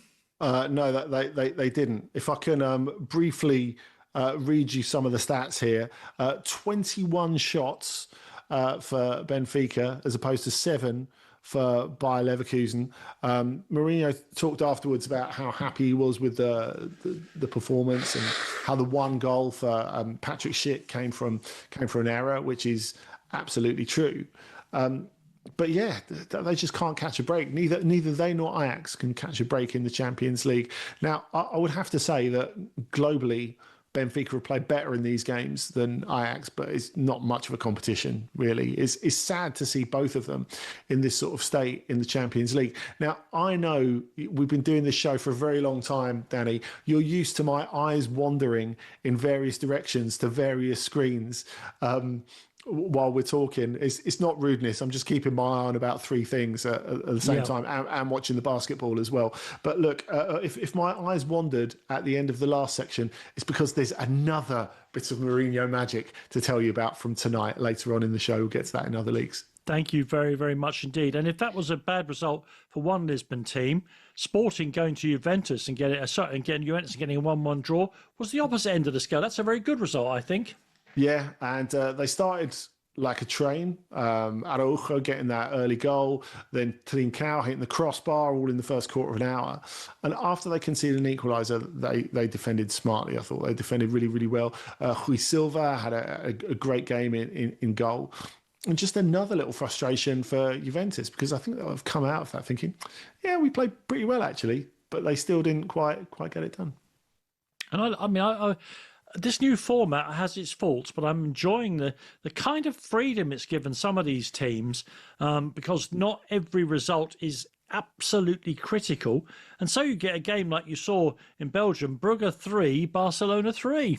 That was the game of the week. It was just so good. I absolutely loved it. A really, really good example of how there was all this chat in the last week and a half about how Barcelona needed to leave out Lamine Yamal more to give him a breather. Like, how do you leave him out when he's that good? Also, on the back of that, Carlos Forbes, who of course created 1 and scored 2 for Club Brugge, was at Wolves, and I guess didn't quite hit the heights, even though he had some promising moments in the Premier League. He's been called up to the Portugal squad by Roberto Martinez off the back of that brilliant performance. And if you consider the amount of players that Portugal can call on, that is no small achievement. Listen, Andy, that second hour has literally flown by. My head is spinning. I hope all our listeners are feeling exactly the same way. Still an hour to go. Tim Vickery will join us and much else besides. We'll be talking about new and astonishing champions in Sweden. That's all coming up on Trans Europe Express.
wondered why Erling Haaland scores a hat-trick instead of just 3 goals?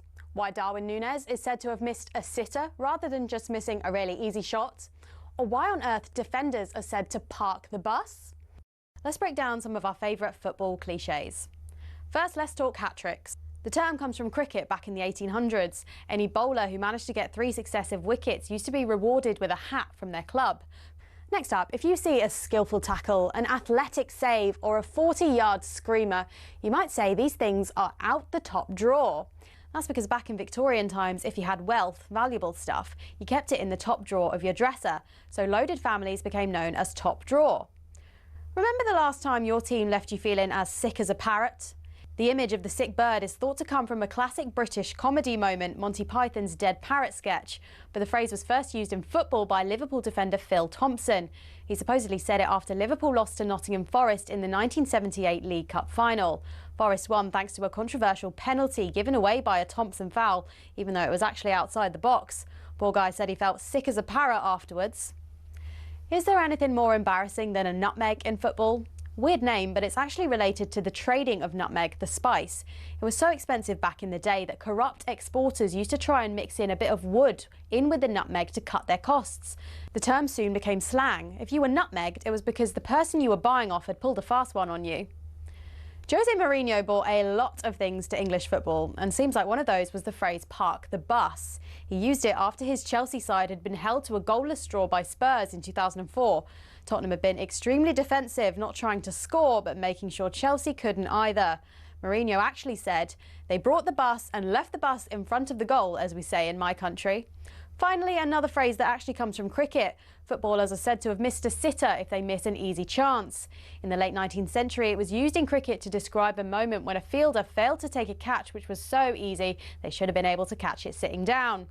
So there you have it, some of your favourite footballing cliches. And if you think this video is all over, well, it is now.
Yeah, welcome back to the final hour of tonight's edition of Trans-Europe Express with me, Danny Kelly, and him, Andy Bressel, and you, the beloved listening millions, to entertain and inform you over the next 60 minutes. Tim Vickery will join us from South America. Noah Bachner will join us to tell us about the new and first-time champions of Sweden. It's an incredible story. A record-breaking triumph by a club from a tiny municipality. Then Andy will take us around the rest of Europe in the Europa League and the Conference League, including that game between Rangers and Roma, and Nice's disastrous start to their campaign in the Europa League as well. And finally, Andy will give you all the details from across the other leagues that we haven't paid attention to so far, including Portugal, Turkey, Belgium, and the Netherlands. That's a big lineup for what should be a very entertaining 60 minutes here on Trans-Europe Express. Thank you for being with us. Danke.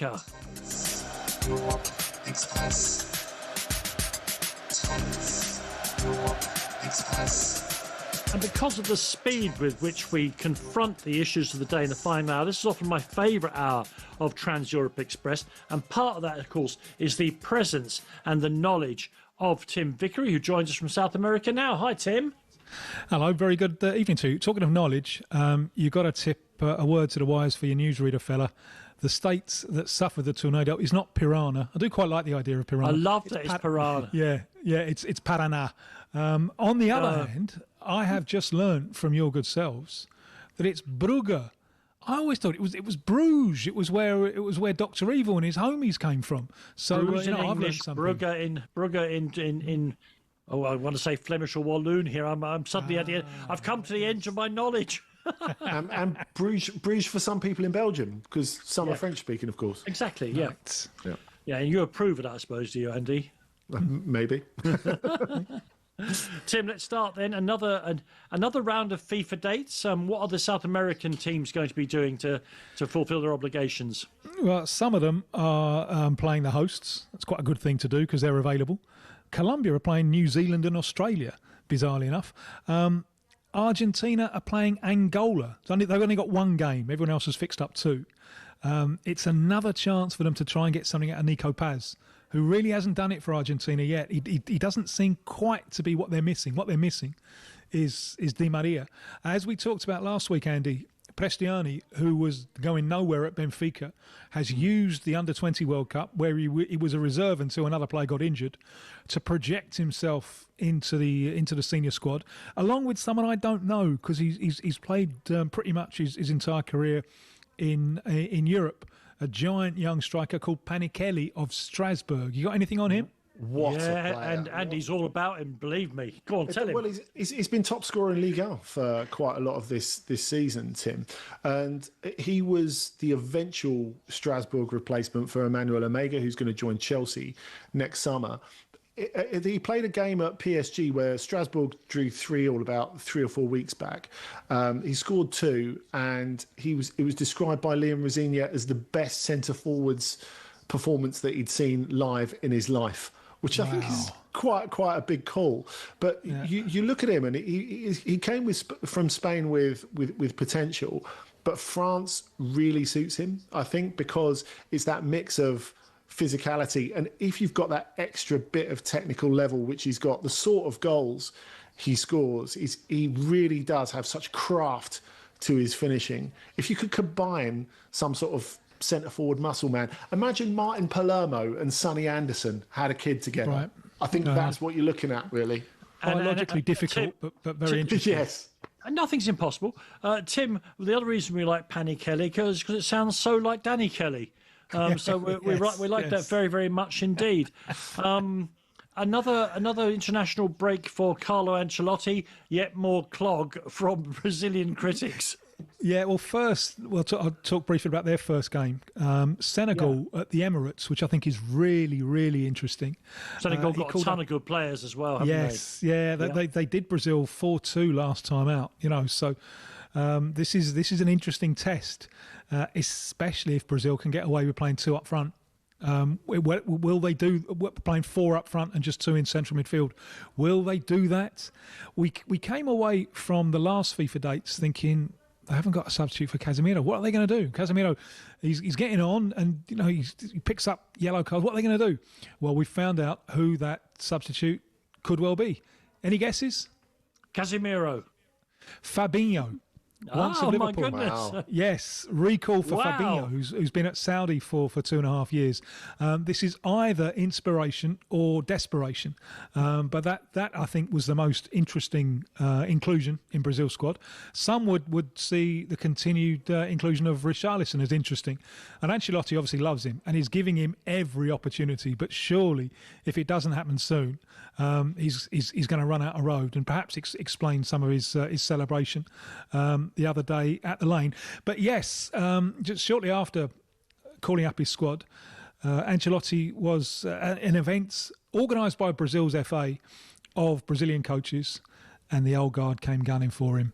Especially, you will remember him well, Emerson Leão, who was Brazil's goalkeeper in the World Cups of 74 and 78. Yeah. He was a reserve in 86. He really, really should have been the goalkeeper in 82. Do you know why he wasn't? Because no one could stand him. He's he's a difficult character, really difficult character. Him and Socrates just despised each other.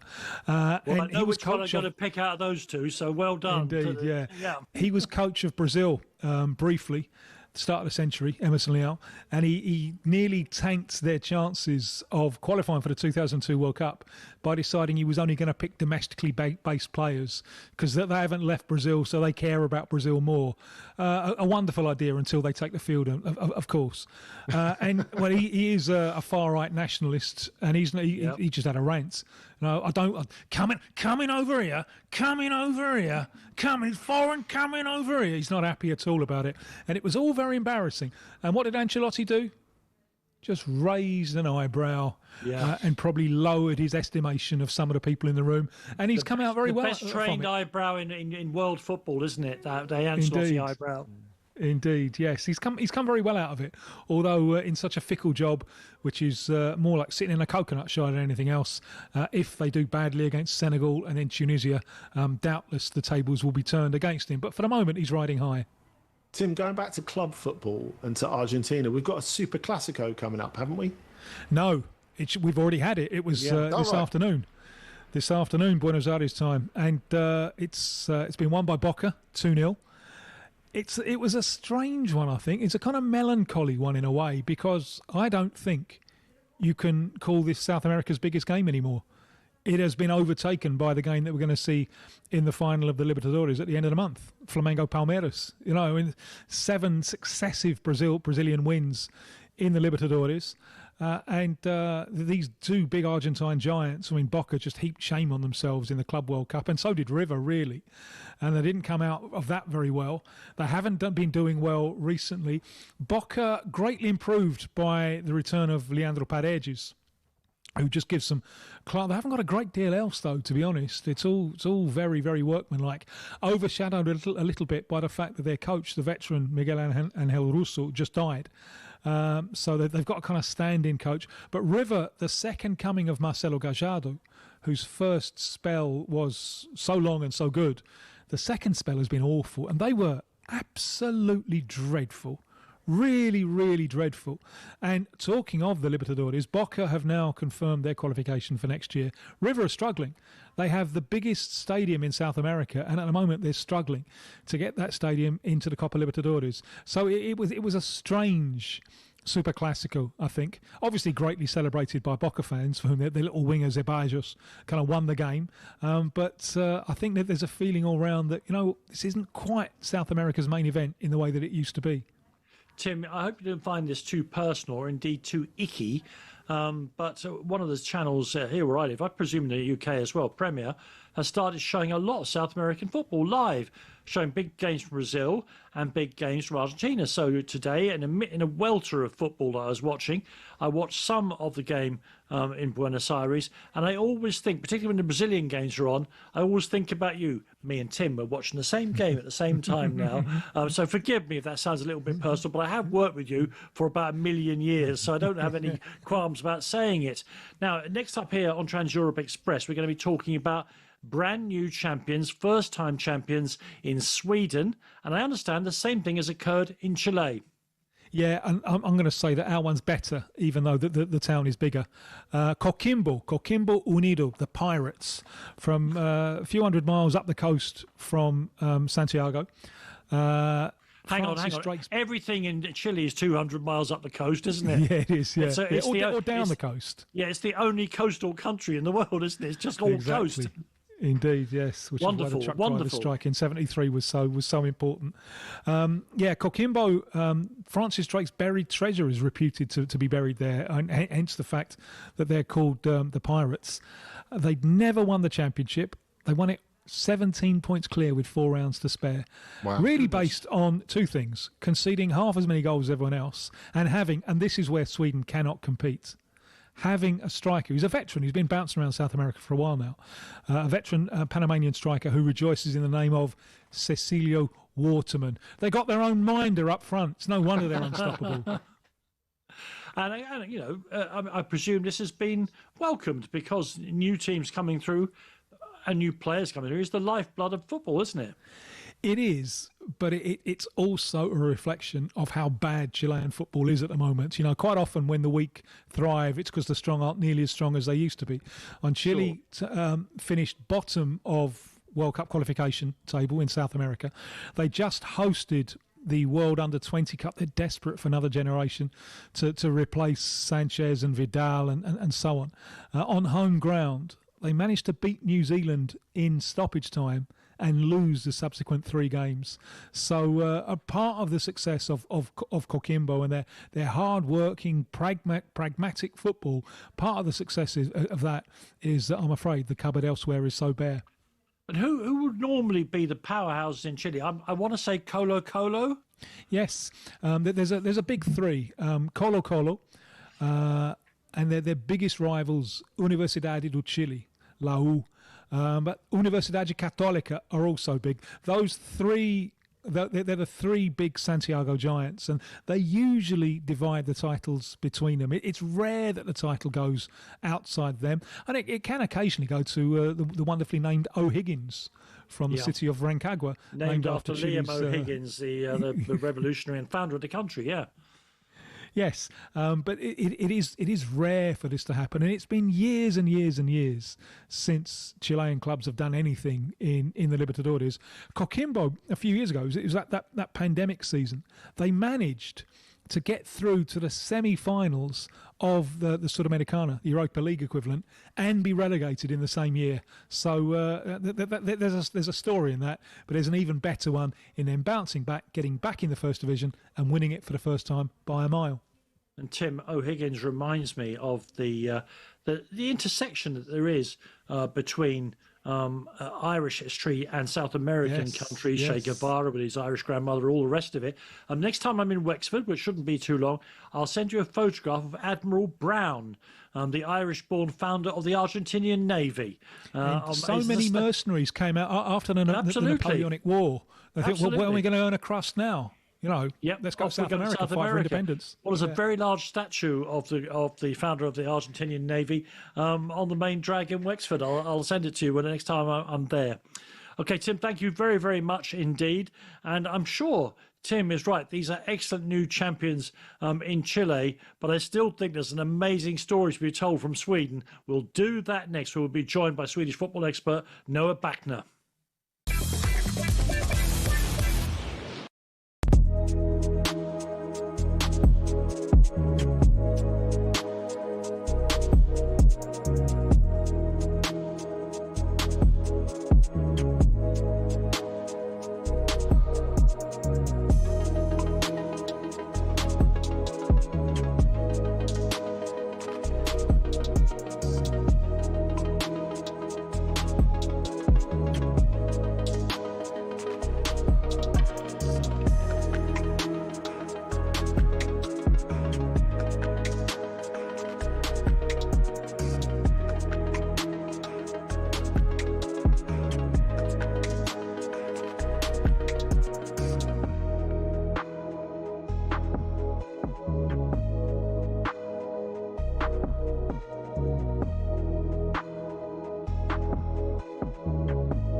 Yeah, there's NFL action later this morning when you can listen to the Pittsburgh Steelers at the LA Chargers live on talkSPORT 2 after our show from just after 1 a.m. That's live NFL, and it's a monster game, by the way, on talkSPORT 2 from just after 1 a.m.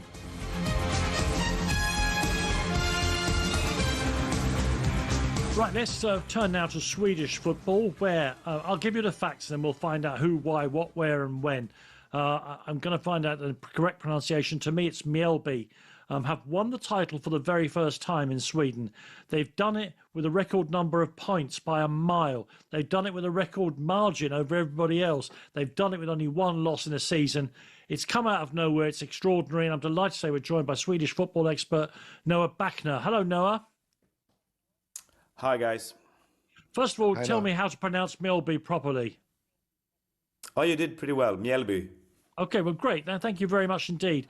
And what's remarkable is how the margins they've won the Swedish title by, but also I think it's fair to say that they come from a very, very small town in Sweden.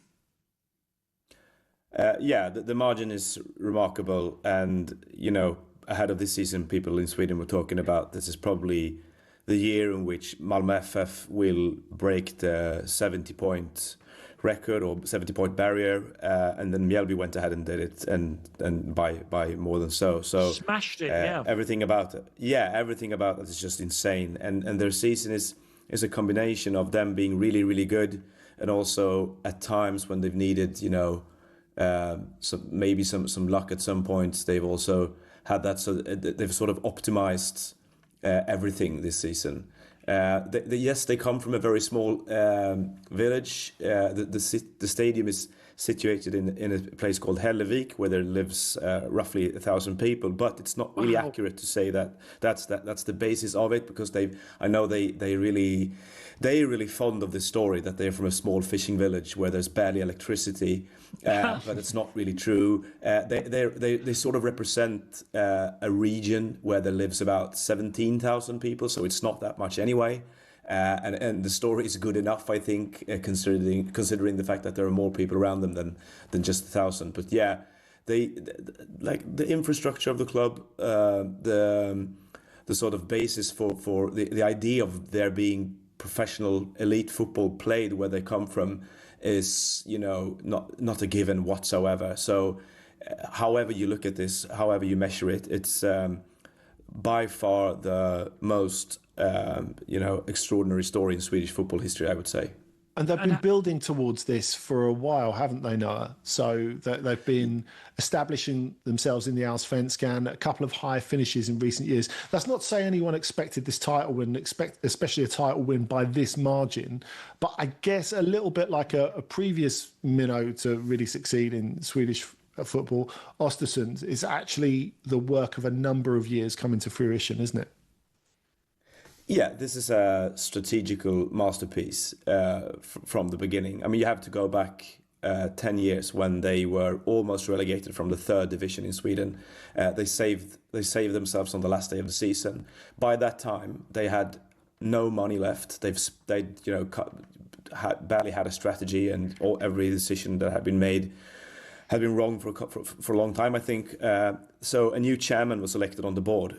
You guys all know all this, but Swedish football is membership owned. All the clubs are membership owned. So the members elected a new board with a new chairman who had been working locally for a long time and then travelled abroad and working abroad. He came back with an idea of how to enhance everything about the club by measuring it, more or less. So they started, breaking down everything into what's important for our first team for them to become better, what's important for our coaches, what's important for the youth team, for the academy, for the people working in the restaurant at the club, for the marketing department, whatsoever.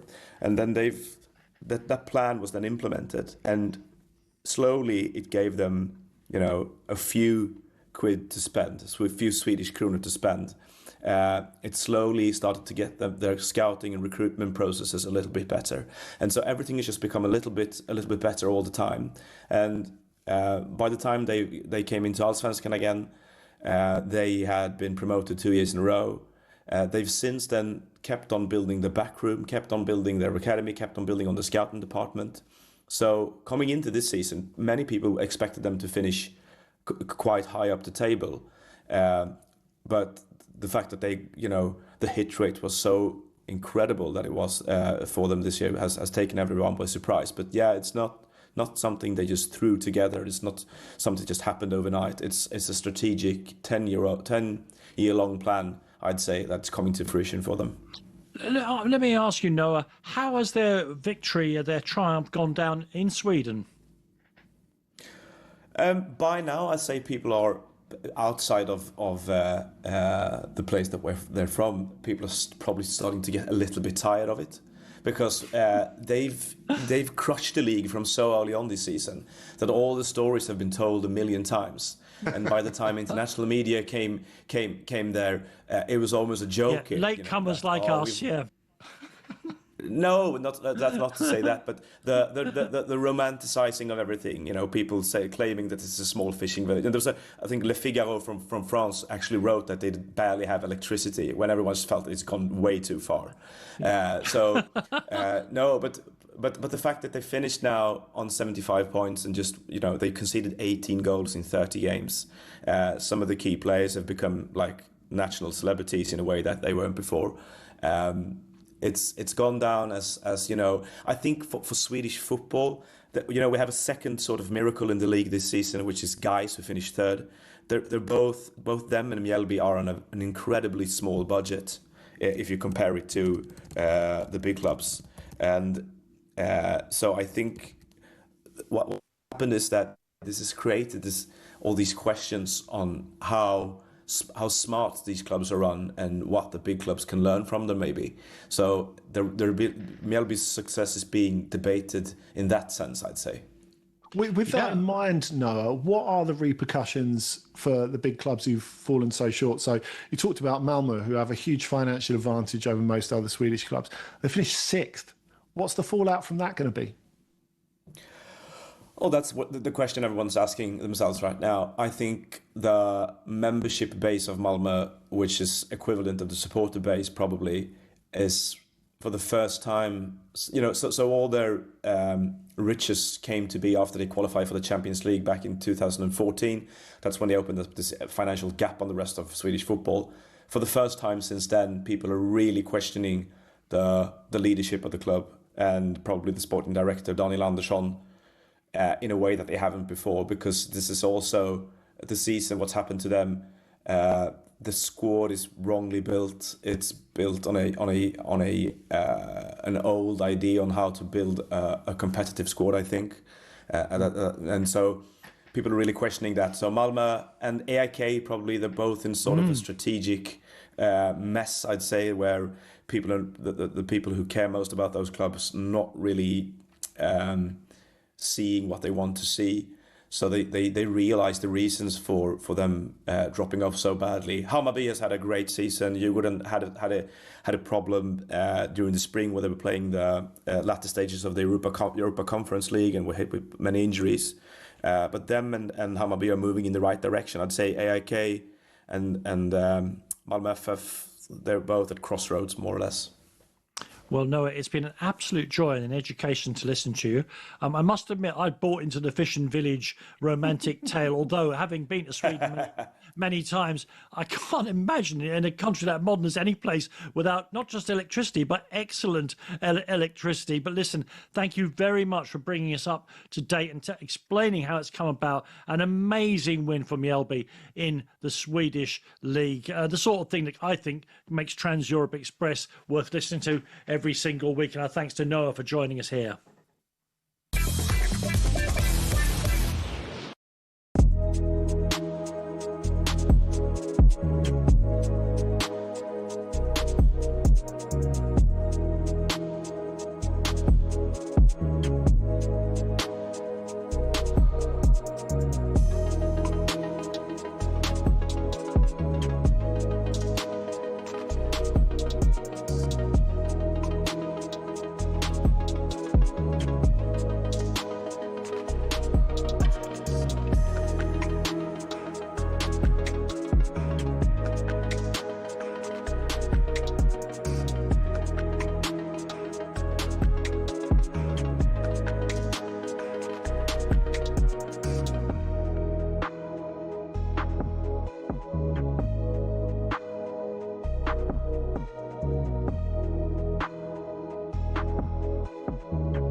Yeah, we already covered the Champions League. Let's now turn our eyes towards the other two competitions, Andy.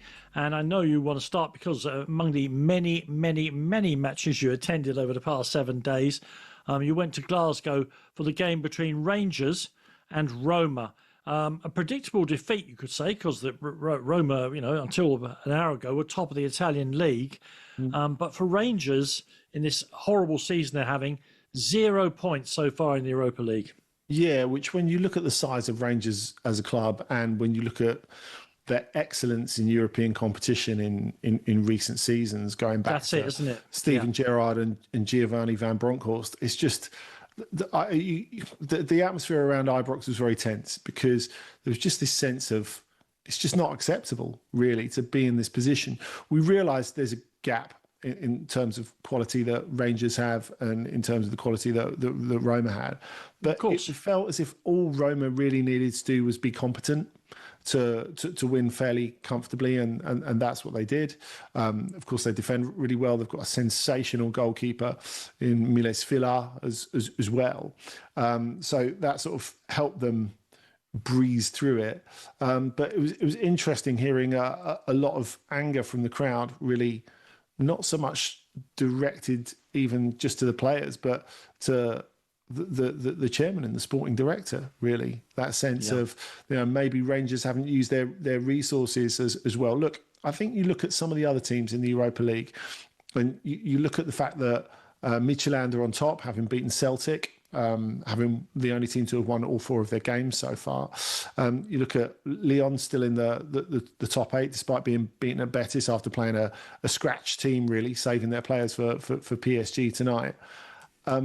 It should still be possible for Rangers to easily make top 24 and be pushing towards the top 8. And they're not going to do either of those things. On the Roma side, as a team that's consistently a contender for European competitions, they needed to get this one because they've got some quite difficult matches to come. So they play Midtjylland next at the Olympico, and they have another home game against Stuttgart, and aways back in Glasgow against Celtic, and away at Panathinaikos. So not a lot of easy points in there. And they, of course, lost 2 home games on the spin against Vitória Pilsen and Lille. So they desperately needed the points. And if Rangers have made a poor to disastrous start to their Europa League campaign, the same could definitely be said about Nice. Yeah, and it's hard to really put your finger on it. Now, look, we know that Nice have become like barely even a second priority of Ineos. Sir Jim Ratcliffe had already started turning off the tap before he completed the deal to buy into Manchester United.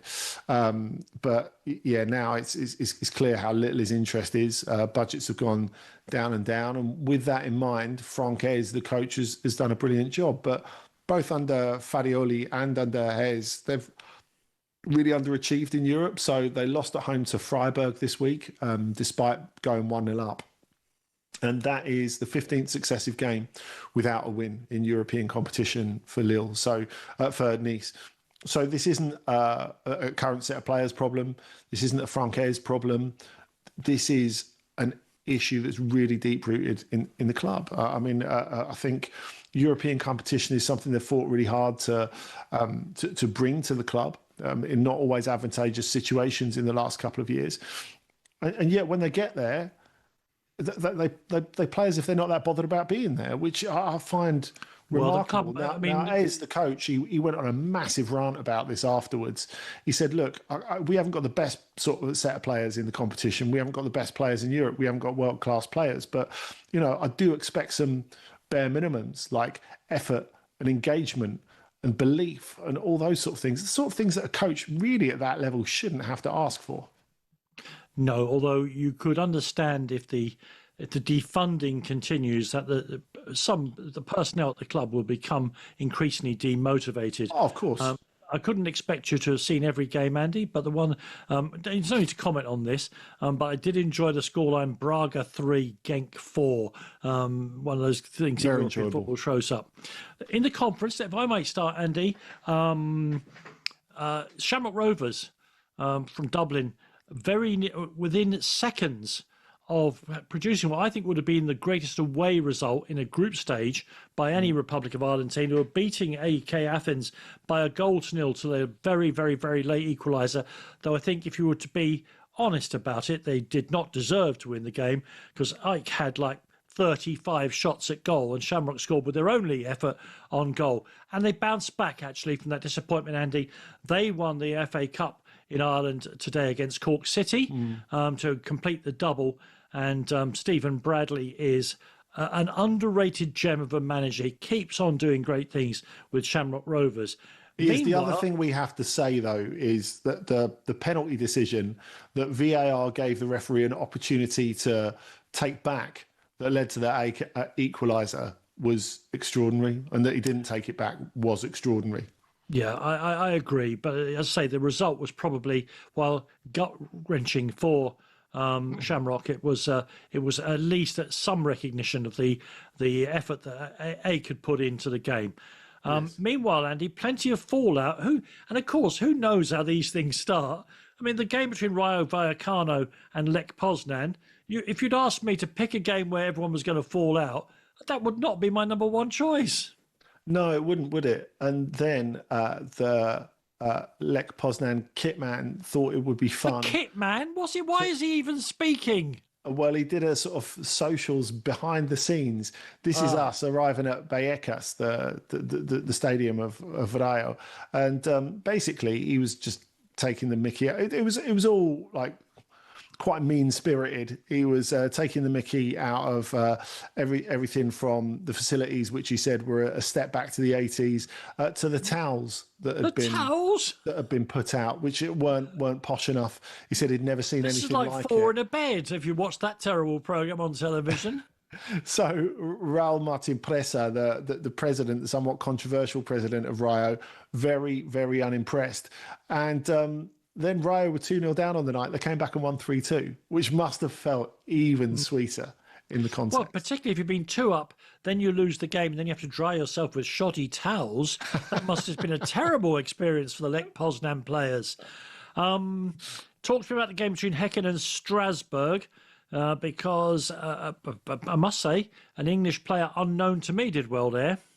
Yeah, Marshall Godo, who scored his first European goal and provided an assist as well. He's been making his way into the Strasbourg 11 over the last little while and providing a bit of punch off the bench as well. Formerly of Fulham, Dartford, a number of English clubs, not necessarily someone who you thought was fated to make it in Liga and Europe, but a huge moment for him. Scored a few goals in Liga recently, which is great to see. Making a huge impact in Häcken. And do you know what? They could even celebrate it in Gothenburg because there was so much fog in Strasbourg that the plane couldn't take off to Strasbourg on the way back. So it's like, okay, let's chill here in Sweden for the night. Well, that's okay, provided they've actually got electricity wherever you are in Sweden. It does make it hard for planes to take off. Andy's going to take us through the other leagues, right through to the finishing line tonight's edition of Trans-Europe Express. We can only do what we always do and express our gratitude to every single one of you for listening to us here on talkSPORT.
Get in the ring to win on talkSPORT. Yeah, we've got a new prize up for grabs. We're giving you the chance to win 2 tickets to the highly anticipated rematch between Chris Eubank Jr. and Conor Benn at the Tottenham Hotspur Stadium on Saturday the 15th of November. Now, the prize includes a one-night stay at a 5-star hotel in London, plus £5,000 spending money to make it an unforgettable weekend. Listen now to hear how to enter. 18 plus, UK excluding Northern Ireland. For a chance to win, text the word BOX to 83338 and you're in the draw. Text costs £2 plus 1 standard network rate message. You must have the bill payer's permission, or you can enter for free by calling 0330 880 3338. All entries must be received by the 13th of November at 1 p.m. and you need to answer our call to win. This is a talkSPORT limited promotion. Full terms and conditions at talksport.com. Yeah, Andy, we're heading very quickly towards the end of the programme, so let's rattle through some of these other leagues, if that's not disrespectful to them, starting with Portugal, where Benfica are having a bit of a shiver on the pitch, but continued stability off of it. Well, hopefully that's the start of that for them, Danny, because they've had a re-elected president in Rui Costa, who was challenged, as you may remember, going back by a great number of potential candidates. It came down to the last 2, the guy who was always the favourite, João Noronha Lopes. There was a runoff after the original election that took place yesterday.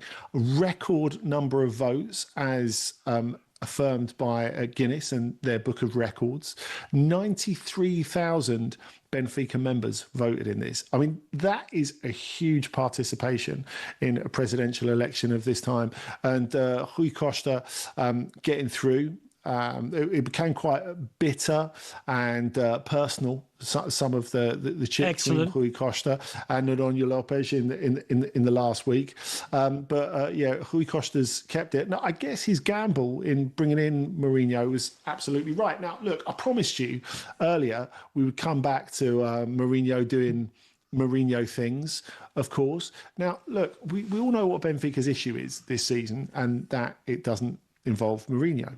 We've said they're exhausted, really, that squad, from the fact that they've played more games than any other European team that went past the group stage of the Club World Cup. They've been looking leggy all season, which is not a great sign from September onwards. They were 2-0 up against Casa Pia from the outskirts of Lisbon tonight, and they were pegged back in stoppage time to drop points for the 5th time this season. Now, look, Benfica were calling for a foul in the build-up. It definitely wasn't on Richard Rios, by the way. And Mourinho obviously had to go onto the pitch to make his feelings made to the officials at the end. But it has a bit of an effect on the league, because there were victories, a controversial one for Sporting this weekend. They got a corner that wasn't a corner right towards the end of their away game at Santa Clara, and the officials had given that, have been stood down for next weekend, headed in by their captain, Morten Hjulmand, to give them a win. There was a win for Porto, for Melicao. They've only dropped 2 points all season, of course, Porto. So this is the top at the moment. Porto 31, Sporting 28, Benfica 25. So Benfica already 6 points behind, which may not seem like a lot, is a lot in Portugal, where in a league where the top 3 don't lose many games. Yeah, absolutely. Yeah, exactly. So, I mean, it's we said before that Mourinho's taken a massive risk in some senses, in a reputational sense, going back to Portugal. I've thought since the start of the season, Benfica might not win the league for a lot of those reasons we've discussed, and it looks like it's heading in that direction, even if we're at quite an early stage. Another team to drop points in an unusually for them was in Turkey, where Galatasaray have lost. Yeah, lost for the first time this season against Kocaelispor as well, who are a promoted team. But really interesting story behind this. The winning goal, and a brilliant goal it was, scored by Dan Agyei in stoppage time in the first half. He cut in from the right-hand side and beat Ujan at his near post. Brilliant goal. He came through the AFC Wimbledon Youth Academy. He's from Southwest London. Very nice. Signed as a pro for the first time at Burnley, was loaned out to Coventry, Blackpool, a load of different teams, and went to Sport this summer. So his first experience outside the UK, and now he's got a winner for a promoted club against Galatasaray. There was a goal by Victor Osimhen that was ruled out near the end, quite controversially, which would have kept that going. But what that means with a win for Fenerbahce against Kayserispor, there's only 1 point between Galatasaray and Fenerbahce at the top now, so it's back on. I suppose we should be glad they found somebody to referee those games in Turkey. But I thought that's why you were late for the meeting, to be honest, Danny. And finally, Andy, I guess we should... I know you want to tell an interesting and very unusual story coming out of Belgium about a player called Alexis Becker. Yeah, that's right. So he was a superstar coming out of French football when he was a kid. He played in Russia. Nice played quite a lot for him going back 4 years or so. And he had some really bad difficulties in his personal life, some severe mental health problems, and understandably took a step back from the professional game. He's come back to top flight football. He's playing after 2 years. I mean, it's a long gap in anyone's career, isn't it? Yeah, that's right. He's come back to La Louvière in Belgium, and despite the fact they went down 3-1 at Antwerp this weekend, he scored. It's a brilliant story. What an incredible comeback. I mean, the most important thing is that he's healthy and happy, but that he's been able to come back to football after this it's an amazing story. Yeah, because it's not the most forgiving of environments often, is it? No. Professional football and their locker rooms. And you've got about 40 seconds to give me the very latest from Netherlands. Yeah, well, we know what's going on with Ajax because Callum's helped us out earlier. Just to put that into perspective, they are 11 points off the top in fourth place at the moment, just behind AZ Alkmaar, who were given an absolute thrashing by PSV 5-1 at home today. They're 3 points clear at the top, which with, as you said, Feyenoord going down at Go Ahead Eagles, who are in great nick at the moment. So PSV back on top. Listen, thank you very much indeed, Andy, and thank you for all your efforts tonight.